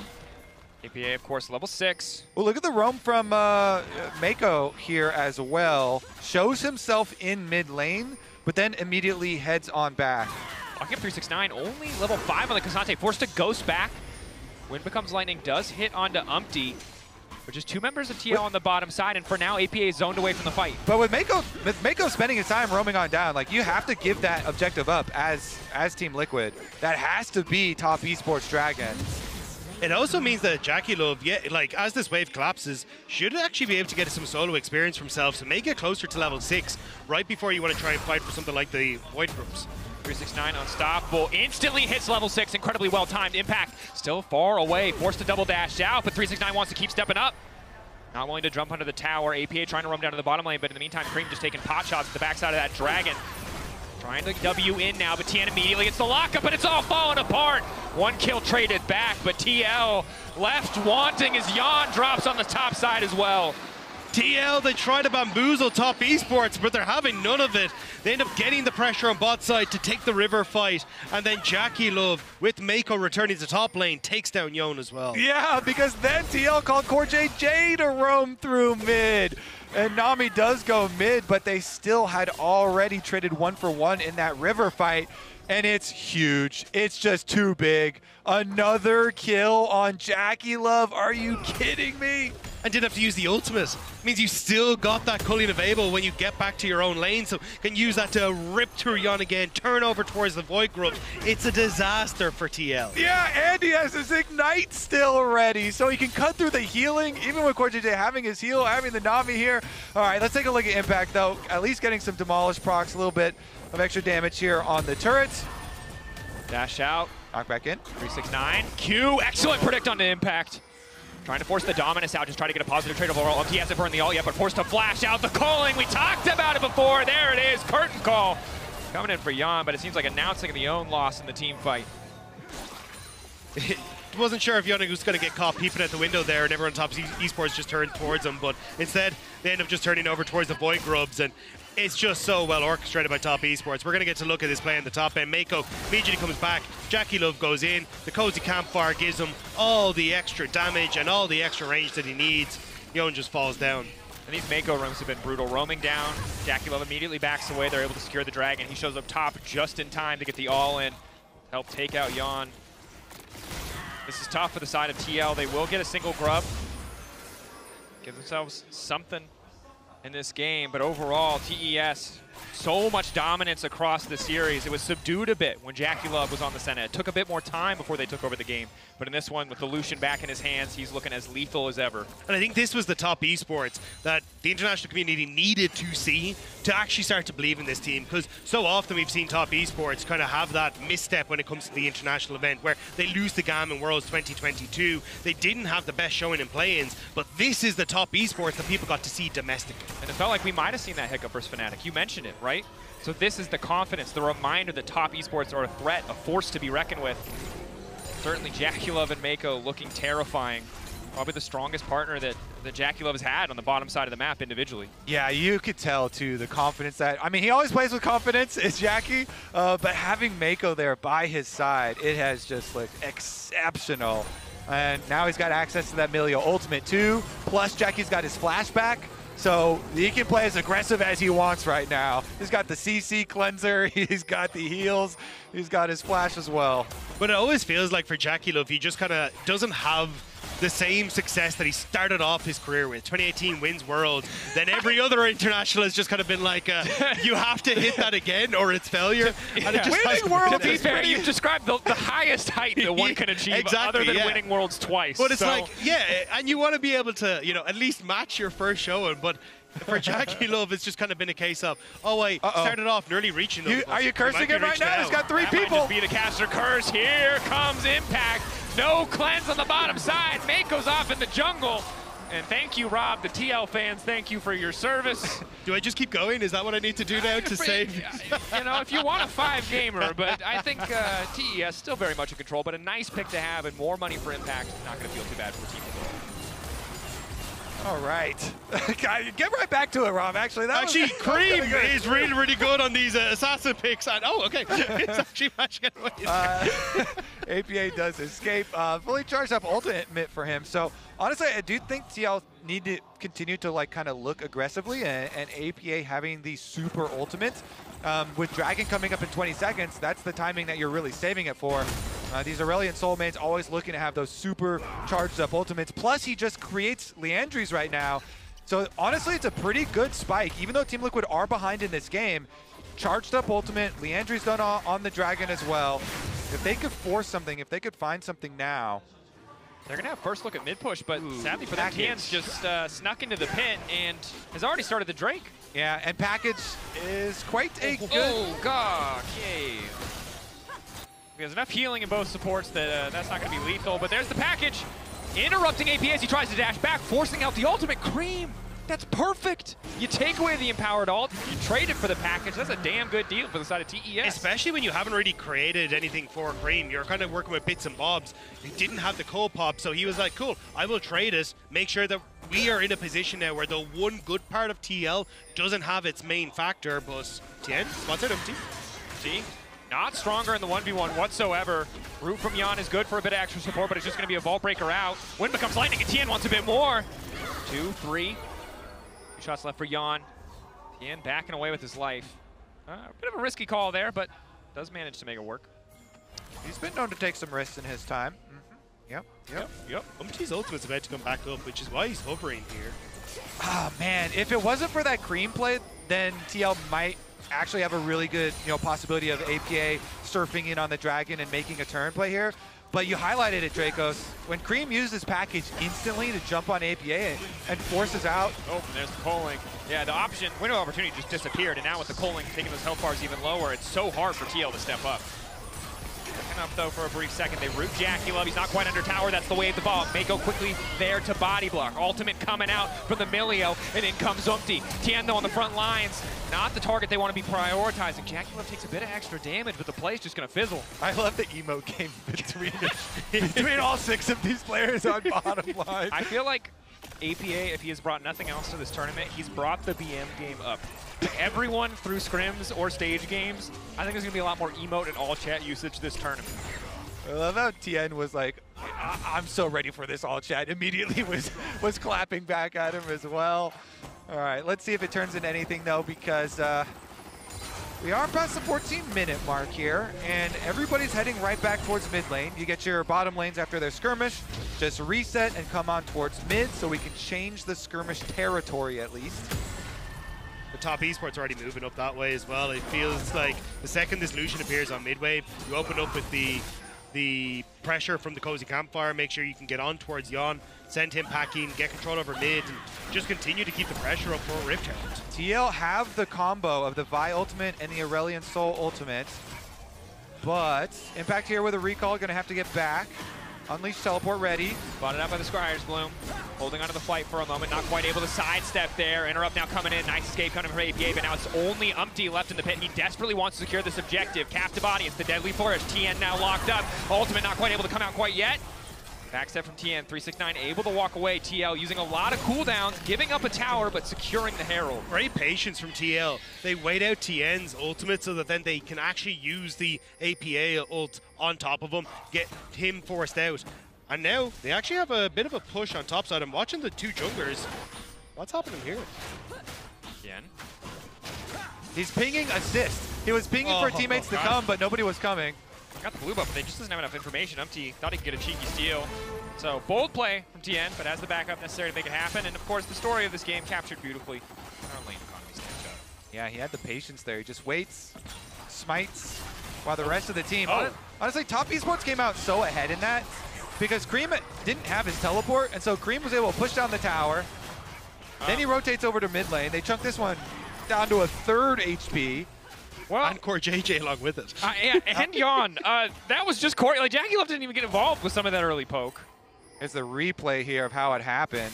I guess he did, just before we saw it on camera. Yeah, you got to feel for TL, especially if you're yawning Core J at this point. You've got the long-range Jhin Snare, you got the Jhin Ultimate, but you've got a Corki and a Lucian culling and rocketing you down before you can really even step up to use them. Now, though, this tower likely to fall will only further extend TES's gold lead. Go from about 3K, 3.5. 0.6. With Cream. Yeah, but who's counting? Stacking. Yeah, really? but who's, I mean, honestly, really, just numbers, right? True. Numbers don't win League of Legends games. They Key don't? presses do. Yes, of course. Man advantage has never meant anything. Just forget about the ones and zeros they operate on, but yeah. Yeah. I think sadly for TL, those numbers are 3, 6, and 9 at the moment, but it's a little tricky. Hey, Impact's got 2 kills for himself here, okay? And he's also got 2 TS members around him, but feels fine with it, even at the level disadvantage. Ooh, gets caught on the way out by the Pathmaker. Does now have the Black Cleaver at least. Took him a long time, of course, to finish the item, the relatively cheap Iceborne Gauntlet, and 369 had that first, but maybe now that he has that wholly completed item, he can start to win out a bit more in the 1v1. I like the idea here from TL, though, which is, hey, let's see if we can get some sort of control in River and look for a pick as top esports try to establish themselves here. But the biggest problem is just how strong Jackie Love is on mid-wave. Makes it very difficult for you to hold this pressure, as you can see now, because top, no wave in mid, cool. We can then look to respond. And with Impact being pushed back by 369, you just don't have the control you need to commit to this. Yeah, I mean, Cream with package is just... Yeah, okay, he also has big one, and there's some nice poke he's doing as Fully well. stacked Metamune, and Jackie Love's going to start calling. All right! DL just want to play League of Legends. They just want to fight honorably, but Impact getting shredded. The damage here. Cream by himself deletes Impact. Are you sure he's not playing Akali? These packages from Cream have been so good. These packages have been so good. The other one onto APA, getting the big cooldown out. This one right onto Impact, and then he just annihilates him. Holy moly, top esports. I'm definitely calling the package Shuriken clip for the rest of this game. That burst damage. That's pretty crazy. Are we going to check on that? That 5-minute Shuriken flip cooldown looking good. Umpty again. Why does Umpty keep coming back here? How many times have they got to teach him this lesson? It's not his jungle. He doesn't get a blue last time this way. He's not even going to walk away with his life. Yon now in trouble. He's out of ammo. Jackie Love on the hunt, but No, he's with the 369. 369 behind. They need to run like hell, but they've been pulled back in. Yon flashing out to safety. Core JJ drops TES. Game 1, Game 2, now here in Game 3. Obliterating TL. Yon holding on to hope. Impact just trying to keep this T2 alive, but TES only getting further and further ahead.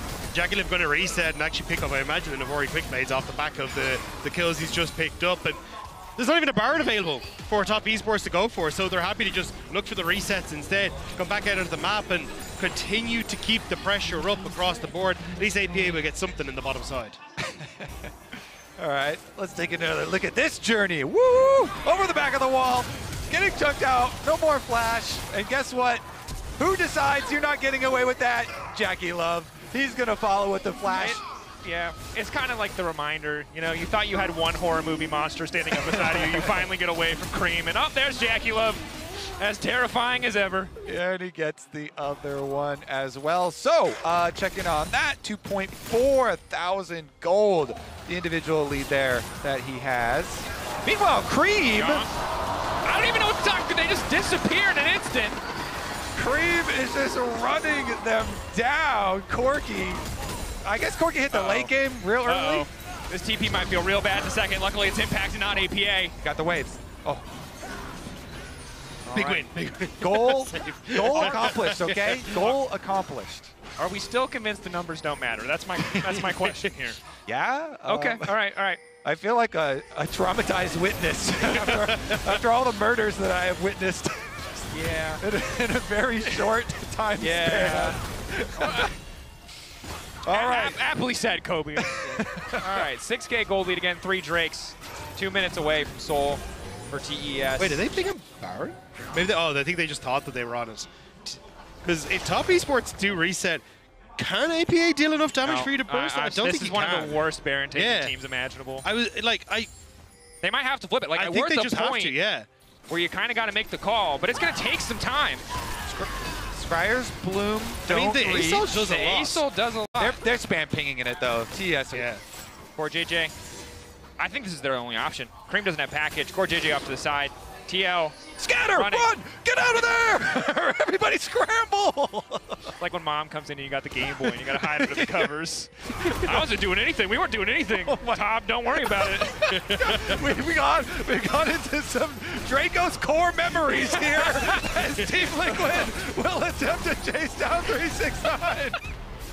369 trying to mount an escape here. The good news, TL attracted so much attention on the top side that they got a bit extra time here. APA going to grab the kill with the Leandries and a little bit of hope. There you go. One small step for Team Liquid. One giant flight for Aurelian Solkind. All right. Let's see. Well, they also were able to push bottom side after that, and TES did not get any major objective in the downtime. Look, trading even. Oh, you see that dip? You see that dip at the end? Look at that little dip. Heck yeah. That's a kill That's on 369. That's right. That's exactly what a kill on 369 looks like. It's that little... You thought, TES fans, you thought that graph wouldn't go down again, but don't be overconfident. So Rob, as you were saying, Jackie Love, infallible, right? He can't make any mistakes now. You said the entire narrative is bunk. He never messes up. Yeah, exactly. Yeah. Okay. And he definitely wouldn't do it right before Dragon, 15 seconds before Dragon. Exactly, yeah. right? Especially with APA having the ultimate available. There's no way Jackie can get caught by them. It's good that we've clarified that for everyone at home. Okay. As TL, 4 members in the mid lane, Impact on the way. But you see Corky in the base right now, Cream looking to pick up the package. Difficult fight for TL. Again, hard to force a pick. They're so far behind, it's tough to burst down a single target unless Jackie Love or Mako overstep. I also love this vision on the bottom side of River, the pink ward that spots out that route in behind top esports, so they know only TL can be in front of them, never behind them. Cream, Shuriken flip available. Core JJ locked up, looks like he's gonna get the lead before the fight even breaks out. Package across, Umtee's got nowhere to go. Ulti from APA, but the instant follow from 369 just locking down the Dragon. Jackie Love gonna be in trouble. Impact just desperately wants to finish him off, and he'll find one to kick things off, and the rest of his team already dead. It's only Young left standing, 3 bullets left. He's just gonna have to walk away. Dragon Soul is there for the taking, but so is Baron. So this is an embarrassment of riches available to top esports. They will choose Baron first because they can do Dragons later. Yeah, a bad spot to be in. That's a apt summary. Young gonna pick up what money he can. Again, he's got the opportunity. He's on the way to the Lord Dominix, but TL carries so far behind. Even if the stacks and some of the itemization for APA look pretty good at this point in the game. Obviously 2.5. The next fight, the next hold is gonna be a tall task. Yeah, I think it was just unfortunate. APA and getting caught, and Impact had to flash forward onto JackieLove to make sure, we'll see it here, but as the fight unfolds, like Tien goes in, gets onto court, JJ draws out the early ultimate, which means that Cream is just able to finish him off, yeah. But at this stage, there's no one to interrupt JackieLove then apart from the ultimate, but watch here, as APA gets dragged away by 369, Impact tries to save him by jumping on towards JackieLove, does manage to kill him, but unfortunately 369 and the rest of Top Esports just have enough to deal with APA and then Impact on the side as well. You see the damage in that fight. APA is really trying to do his damnedest, but it's everyone on Top Esports has hit the right of everyone on Top Esports is dealing damage, and it's just so difficult to keep them in check. Yeah, Chemtech Soul is going to be that much harder to finish a target off, to really fight with a man advantage or cooldown advantage. Now the Baron pressure begins. Red Bull Baron power play already going to knock down one tower. Very likely to break the base here. Tough to defend against the Corki poke. So, yeah, Umti's on a flank, and Impact as well He just placed a ward. I think for Impact. TP in. Could be the final fight here. APA getting chunked out. Ulti going to come down. It's not Disguise Descend. Lock up there. Curtain call. TP coming in. Impact wants that flank. He might be too far away as 80 Carry's going to die before he even gets there. Looks like the opportunity. The window might have closed. 2 inhibs already down for TES. They haven't spotted Impact though. He's in behind them. They need to try and get to the base and then come back through, but Top Esports, they still look so healthy. One last desperate punch. One last desperate attempt. JackieLove waiting over the wall. Impact now in trouble. The rest of the team not ready to respond. He's just getting shredded. TES disciplined in the face of the flank. Not going to give that window. Not going to give that option. Yawn. Hand delivered by 369. Tien stepping up. And everybody on the side of TL dropping down. Welcome to Chengdu, TL, TES. Happy to show you down to the lower bracket. Dominance from start to finish. A clean 3-0. Top Esports. What absolute dominance here. And this was the Top Esports that many people expected to see coming into MSI. A team that took BLG to 5 games so consistently in playoffs. A team that a lot of people were expecting to show up in the early stages and take over. And they did it here against TL. And I think TL fans are going to have nightmares about this JackieLove Lucian, man. Terrifying, incredible performance from the bottom lane, but it felt like everybody stepped up. We expected to be about bot. You know, we thought there'd be opportunities for other players to set up, but everywhere, across the board, individuals performing way above my initial expectations, dominating in the matchup. I swear, Cream's Corki, that was unreal. He was absolutely decimating them, those rockets towards the later fight. Really, really impressive stuff. Overall, dominant series from Top Esports. We'll see how TL recover in the lower bracket. For now, though, we're heading over to the analyst desk, but stick around for the Verizon post-game interview with Tien in just a few minutes. Thank you so much. We will be getting to that interview indeed, as we will hear from the victorious jungler of Top Esports as they start their journey, continue their journey. Yeah, we are here, chat. Right. Do you want to take it away?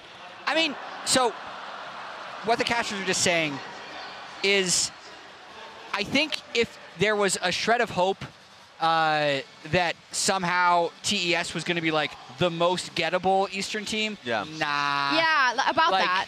I mean, to his point, they took BLG to 5 games, made it all the way back to the finals, took them to 4 games. Like, there was... The gap is not that big between these guys and the rest of the Eastern teams. And we'll see. Like, we'll see if I end up eating some words here. Like, I think it's going to be a tough 4 days for EU and NA and the PCS. But we'll see. Like last year. You know, G2 and Fnatic, Fnatic already took 1 game off these guys in their series. Team Liquid obviously did not. They look very good. TES very good. And it looked like TES was just leaving that points within the series, practicing their swaps, practicing Cream's Corki. You're saying they used this as a practice tool? It kind of looked like it. No, I think they did. Yeah, I think that's fair. Exactly, because throughout the season, Cream in particular was improving on control mages. He was playing a lot more Hui and Azir when he was more primarily known for his Ahri and Akali in particular. So that's just more tools in his artillery that he's able to play now. Yeah, I think that's something we can talk about a little bit in terms of Top Esports. If you say, okay, maybe they had to work on this and that, being maybe Cream after the start to the play-ins, how he could evolve. The Corki, which was not supposed to be that good, actually. That's what we heard, and that's what we saw, at least. It was phenomenal. Bot lane Sovereign. You know, there's a lot of things that we are taken aback by. Yeah, and one thing that I loved from Top Esports side is their willingness to play around Tien's invades a lot more cleanly. The blue side fight that we saw, I would say in Game 2 and Game 3. We just saw a lot of that within, because the comparison would be in the regular season of the LPL or even in the playoffs in LPL where Tien would just die off of picks, right? And this time around, I felt like he was always linked to his dual lane. The Senna that we saw, the Senna and Orin lane that we saw that was pushing out on bot side of the map when he was getting contested, he would lean towards that lane and they would always have him supported. So that's a nice clean look. And now that would put a question in my mind if Top Esports can take on the likes of T1 and Genji going on later in the tournament. But they completely stumped Team Liquid here. Yeah, I mean, you have to see the match, you have to see it play out to make your judgment, but maybe to TES, this was just, they always knew this was going to happen. They always knew they were going to get through the play-in. They always expected this to go that way, and it's because it felt like that in the way they played to me, in terms of taking every fight, knowing that you're better, pushing every advantage at every corner. And I'm happy for Cream in particular, because he would have wanted to take that series back that he had versus Fnatic. And a lot of the people that I've talked to, the Chinese casters, who really praised his play in the regular season and knowing what he's come from his time in OMG, wanted to see him as an incredibly young player thrive on an international stage like this. And this is a series where he really just dominated mid lane. And I feel like if we get to see this side of Cream, not only able to play his own champion pool, but is able to expand that, then that's something we'd love to see from Top Esports and gives them a chance going up against the top 3 teams of the tournament. That's the million-dollar question, right? Is this going to replicate itself now versus the likes of the LCK teams versus BLG if they meet them again? So let's take a look at the bracket, if we can, where this leaves us and where this leaves us in terms of possibilities for Team Liquid as well. I mean, listen, a lot of League of Legends still to be played. This is, I'm like, this is the first day of the bracket. First best of 5. It just feels so heavy. We have 4 straight rounds of upper bracket first round matchups. Genji, Fnatic, G2, T1, BLG, PSG still yet to be played. This is just the upper bracket, by the way, that you're seeing on the screen. There is a lower bracket the Team Liquid just dropped down into. It's likely they play the loser of Genji versus Fnatic. So this would be the loser bracket. You can see TL. You would definitely want to have this, looking on Leaguepedia or website as well, to have upper and lower bracket on the same side. But this is just an example of how many best of 5s we still have to play. Exactly. I think by the time Sunday's done, we will have played 8. So in 6 days, 8 best of 5s, a lot of League of Legends. Yeah, I'm glad you said it, because it just feels so oppressive, because we just watch that way, where we have, of course, certain expectations and hopes and dreams, right, for the LCS and for the LEC, but it's like such a slap back to reality on the first day, man. Yeah, and a lot of that's because it's an extension from the FlyQuest conversation, the first North American team that's dropping out of play-ins, and now a team that we were really close to having the fastest best of 5 overall. Okay, not really close. That was like a 25-minute game. 1844, we already got a game for FlyQuest that was lower than that. So I'm saying if we're going into the final game where that's a possibility, then yeah, the region of North America is going to look at that, and I'm already hearing questions of like, this could be the worst international performance from North America. So we'll still have a lot more games to be played. Yeah. But that's the conversation that's being had. I know people also love indulging in that conversation, but I am going to reiterate what Jad said, right? There are many chances to prove yourself again if you get that matchup versus Fnatic. Would be a good start, so we'll see how that progresses. We do have to crown our upper player of the series, and it is Mako. I think, it could have gone to a lot of people. Do you, how close was it? Let me put it that way. I think you could make a case with Tien and how he played, but I loved Mako's Nami play. Look, we're looking at this play, but to me it was the mid lane River play where he was able to get the bubble on towards APA. And then there was the game after that where he was getting fed resources as Ornn and got the solo kill on towards Aurelia and Sol. He was incredibly good throughout this series, and I think he deserved it. And I mean, I will say, one thing that didn't surprise us about TES this series was their ability to team fight. What did surprise me, and this is why, to me, player of the series was a little bit tricky to pick, was because of the ways they actually got their advantages. And this is kind of more about the point we had of, were they using this series for practice? And for me, the thing that is actually the most, the most impressive or surprising would have been that they actually beat TL every time they swapped.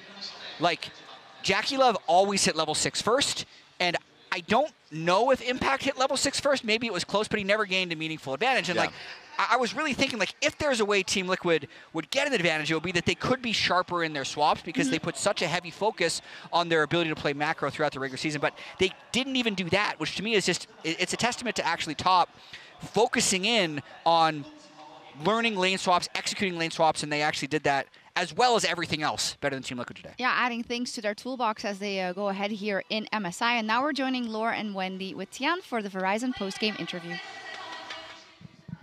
Tian, thank you so much for joining me after this game versus Team Liquid.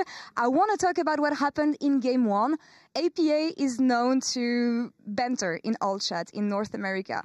Talk me through the interactions that you had at the beginning of Game 1. 那首先恭喜你们今天非常漂亮拿下比赛的胜利，但第一个问题要问到的是今天赛场上第一局发生的小趣事。其实对面的选手 APA 经常可能在 NA 的时候会在那个全局的对话框的时候，稍微说一点垃圾话，稍微说一点有趣的东西。今天也看到你们两个有友好互动一下，所以说呢和我们分享一下当时发生了什么吗？其实我们在准备房间的那里，他就已经一直在问我们是不是。中单是不是有点紧张？然后看起来他好像很害怕，所以然后进了游戏之后，我跟他说一下，他不是就是想让我们能够集中在游戏里。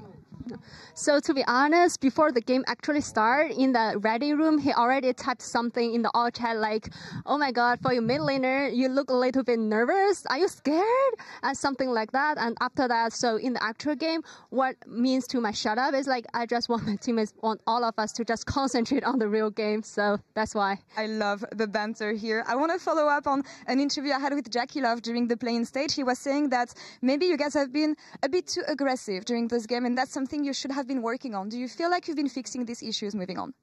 那其实在之前入围赛的时候，在采访到 Jackie Love 选手的时候，他有提到说可能你们有的时候的表现会过于的激进，太莽了，所以说也想问一下，可能在这方面你们现在是不是也在持续的改进当中呢？你有什么样看法吗？我们的进攻性就是源于我们每个选手时不时都有一些比较激进的想法，比如说这里我要跟他打到底，然后或者说就是可能有的时候会比较突然，所以显得说我们有的时候就会出现一些问题嘛。但是这些事情就是我们有在入围赛之后尽量去避免，就是突然打起来的情况，或者说这种交流不好，然后导致的一些很糟糕的情况。So I think why sometimes we just look too aggressively is because sometimes we just, all the players from Top Esports, we just hold the very proactive ideas in the actual games. We like to just do some fighting against the opponents. We just would like to seek more opportunities to start a fight. Because of that, sometimes we, as the viewer, you may say like, yeah, Top Esports always have some sudden fights, sudden skirmishes happened. Because of that, sometimes we may make some mistakes or like just play too aggressively. So yeah, we'd like to fix about this part, and we'd like to maybe play more meticulously in the actual game to try to hold a more stable playstyle and try to avoid the mistakes just by the miscommunication inside the game. And on that topic, I know that sometimes people criticize you for being not consistent enough in game. Is it something you acknowledge? And if so, how are you trying to fix these consistency issues that you have? 其实可能有些人会觉得像你的表现可能并没有那么的稳定，所以说对此你有什么样的一些看法，包括说可能会怎么样去进一步的提升自己的稳定性，然后继续成长呢？从我自己的角度来看的话，因为我在队内的角色可能跟之前不太一样，可能现在就要尽量去配合各条线上的队友，所以有的时候我们会产生一些就是交流上的问题，然后导致一些情况看起来很像是送掉了，但是我自己是知道有这种情况的，然后我们也会在每一把比赛去尽量把这个部分做好。如果觉得就是看起来我很不稳定的话，那就是我们都会去好好调整。Yeah, I think why this happens is because actually we have some shifting on my role for the team. Because for now, I like to just try my best to have an even better synergy together with other teammates to try to help the other teammates. And after that, maybe sometimes we have some issues, maybe in the communication or something. Because of that, this may lead to some inconsistency from the plays. But definitely, we are going to like try our best to just fix those problems, to make the very detailed feedbacks. And after that, definitely we're going to like try our best to make some improvements improvements on those parts and try to improve the consistency. Fantastic. Thank you so much for these insights. Moving forward, you're either going to face off against CHENGDU or Fnatic. What is the biggest strength for both teams? 那来到下一场比赛的话，你们也会面对到 CHENGDU 或者 Fnatic 的其中一支。你觉得这两支队伍，他们的话，他们的一些优势点或者说强项会是什么呢？CHENGDU 的话，就是每条线的对线能力都非常强，然后他们的运营非常的好，然后选的阵容也会比较多变。然后 Fnatic 的话，可能就是他们前面的进攻性会比较强，然后他们打架的能力比较强。So I feels like for CHENGDU, definitely all the players from CHENGDU, they're super strong in the laning phase, and also they're good at the macro, and also they have the wider diversity of the champion choices as well. And for Fnatic, I feels like they can be super aggressive from the early game. The aggression is their playstyle. Looking forward to seeing this matchup. Xie, thank you so much for the interview, and Wendy, thank you so much for the translation. I feel like I've been in an immersive feedback session. Yeah. You know what I mean? Like, that was extensive, exhaustive, nice. And very honest. Yeah. Which is, you love to see from a player that there's always been those questions of consistency. Yeah. Just talking about, like, a bit of everything. And you didn't believe some of it, huh? So, just on his answer of, like, why are you not consistent? Yeah. Didn't he basically say because my teammates don't communicate well? Is that what you heard? That's not what I heard. So that's what I heard. But it was a long answer. Yeah. So he obviously is trying to explain why it happens sometimes, but it's fun. But I love the answer about them playing a lot more meticulously because we actually saw that within this series in comparison to them taking fights aggressively. So if they play that, remember, like their next opponents could either be Fnatic, a rematch, or CHENGDU, who is known for being a meticulous and calculated team. So that could be a fun matchup. It could be. I love this answer also. He's like, CHENGDU, they're good at this and this and this and this and this. And I said, he could do the funniest thing. Just say Fnatic has nice jerseys or something. But he didn't. He, of course, they're not very BM. That would be a big time trash talk. It would be. Nice twist. And we're not quite there yet. Not Let's there take a look at the schedule because that matchup between CHENGDU and Fnatic is coming at us tomorrow. Now, so this is the matchup that we could see, the loser of this one going up against TL, and they would both have quite a lot of time, right, to get ready for that matchup. But I'm not thinking about that yet. Fnatic hasn't lost yet. Are they gonna, Raz? Are they going to? Yeah. My answer is yes. Okay. It's a preview. But I'm excited a lot for what we've seen and the continuation from their play-in stage. Jun is just a boss. He is. Like he is so good on, I would say Renata, but then you can put in the Nautilus, and then you can put in the Rakan. Engaging fights is what he's great at. Don't put him on a Lulu or anything that is an enchanter for the most part, and you have a great chance as Fnatic. They're a really hyper-aggressive team, which might take, CHENGDU off their kilter, like when they played against BLG last MSI. Yeah. I just want to see Chovy go toe-to-toe with Humanoid. Yeah. I just want to see it, right? Like, let's see it. I also wouldn't mind seeing, and this is projecting way in the future, like Chovy to win his first international event because he's been so incredibly dominant domestically, and the people that only watch international think he's a choker. So we'll see. I mean, it's hard to say. Okay. Because you can't definitively be like, nope, because look at all of his titles in international events. That's a discussion for obviously tomorrow and future days. Excellent. I'm glad you set us up for that. We will be back tomorrow. I do hope it's not going to be a repeat of MSI where, I mean, we saw some great League of Legends, but for the side of EUNNA, it was like, and tomorrow we have a new chance. Yeah. And tomorrow we have a new chance. To be fair, we just saw a bad NA today. So we don't know what will happen with EU. Schrodinger's Fnatic. Like, they could be the best. That's true. Or they could get 3-0'd. You never know. They do. Let's see what happens. You'll see us all back tomorrow at 11 a.m. Central European Time, 5 a.m. Eastern US for CHENGDU versus Fnatic. See you tomorrow for more MSI bracket stage. Bye-bye. Happy birthday, Baker. Oh, yeah. Happy birthday, Baker. Happy birthday. Everybody in the chat better be saying it. Welcome everyone to the 2024 Mid-Season Invitational Bracket Stage. Holy sh**. I'm exciting actually. Here it comes. I wanted to flex. What? Level advantage, body block coming in from Core JJ, but they're just being shepherded into their own demise. No flash for Yon. Reset coming in. Can they get the kill? It's just not enough damage to Jackie Love. Can you go top? Okay. I'm coming. I'm picking Lucian. Yeah, I'm going Lucian. I'm Lucian. Lucian flash.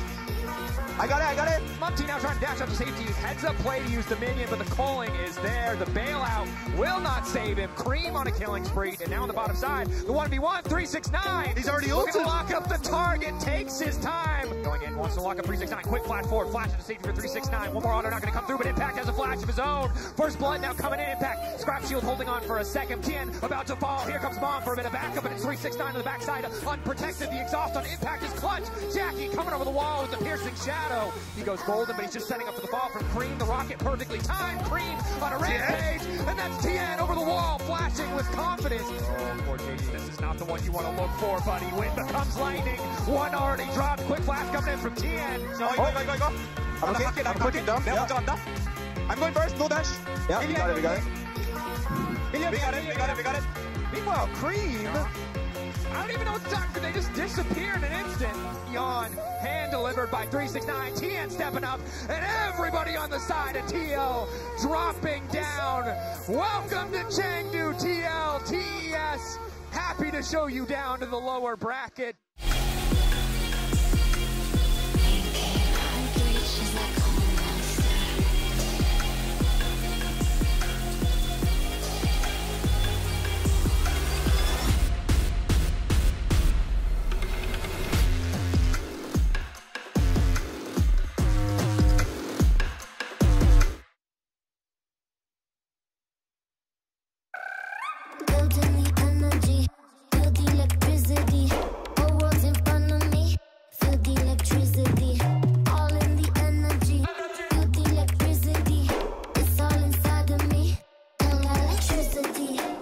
This world magnetic, charged up, come get it. Interdimensional, it's so incredible. Breaking the rules, kinetic. This work, go get it. It's sensational, generational. It feels electric. It feels electric. Electric.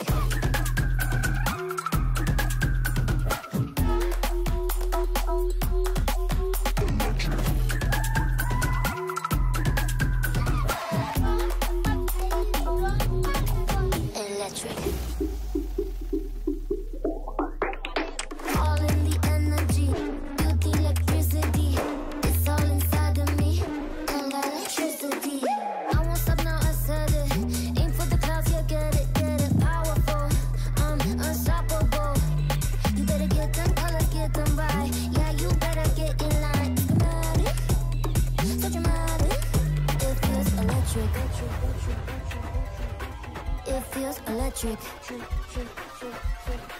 Electric.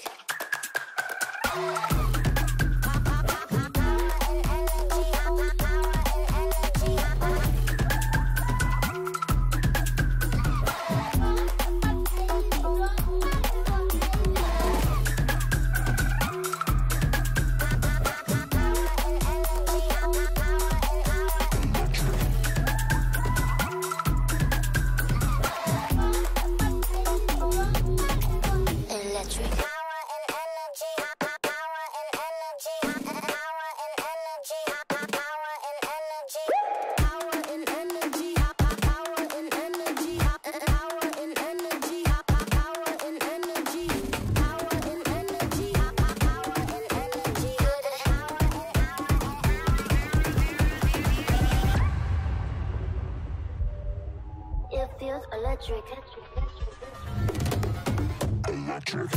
Electric. Energy, feel the electricity.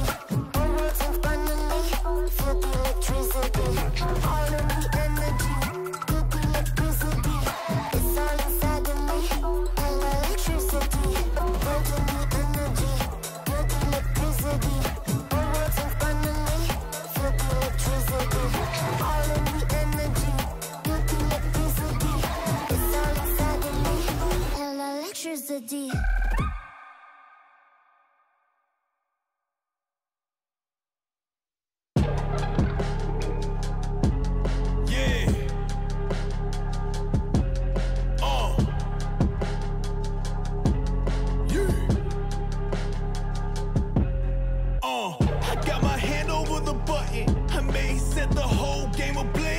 Touch it, I ain't stopping to drop it, roll on them. I ain't saying nothing, I guess nothing. I can feel feel the heat waves while I hover. I'm above them. When I feel the pressure start to build, I try to redefine what I find real. I try to redesign all my ideals. I'm feeling like a diamond worth a mil. White light, doubling down on my fears I write. When I live now, can reveal my light. Bringing my sound to a newfound height. When I look around, it surrounds my life. And the whole process automated. We had to augment all the basics. We here to revise all your statements. Indeed, now to refine all your payments. I've been accredited beyond paper. The new baseline is beyond labor. They got no leverage, I'm too unstable. I'm ahead of my time and I'll debate it. This is called a heat check. I predated. I just raised it for years. See y'all later, unrelated reflex y'all created. 93 degrees set on the pavement. All the heat is deep, way beyond breaking. Head and neck and knee sweat, all related. On and off the stage domination. And if you don't want it, you're not gonna take it. I got my hand over the button. I may set the whole game ablaze if I touch it. I ain't stopping to drop and roll on them. I ain't saying nothing. I guess nothing. I can feel the heat waves while I hover.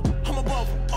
I got my hand over the button. I may set the whole game ablaze if I touch it. I ain't stopping to drop and roll on them. I ain't saying nothing. I guess nothing. I can feel the heat waves while I hover. I'm above. Looking right through my POV. They own when I copy to cut the key. They be on obnoxious and what I see. The people need options. I'm here all week. Movements I'm making them be on free. Fruits of my labor are beyond sweet. When they gonna take it is be on me. I feel gravity on me increase. This is cold till the middle of July. Walking home not paying no mind. Nothing but pain when you look in my eyes. There in a day when you might not fry. Duck down. Waiting for the moon to arrive. Not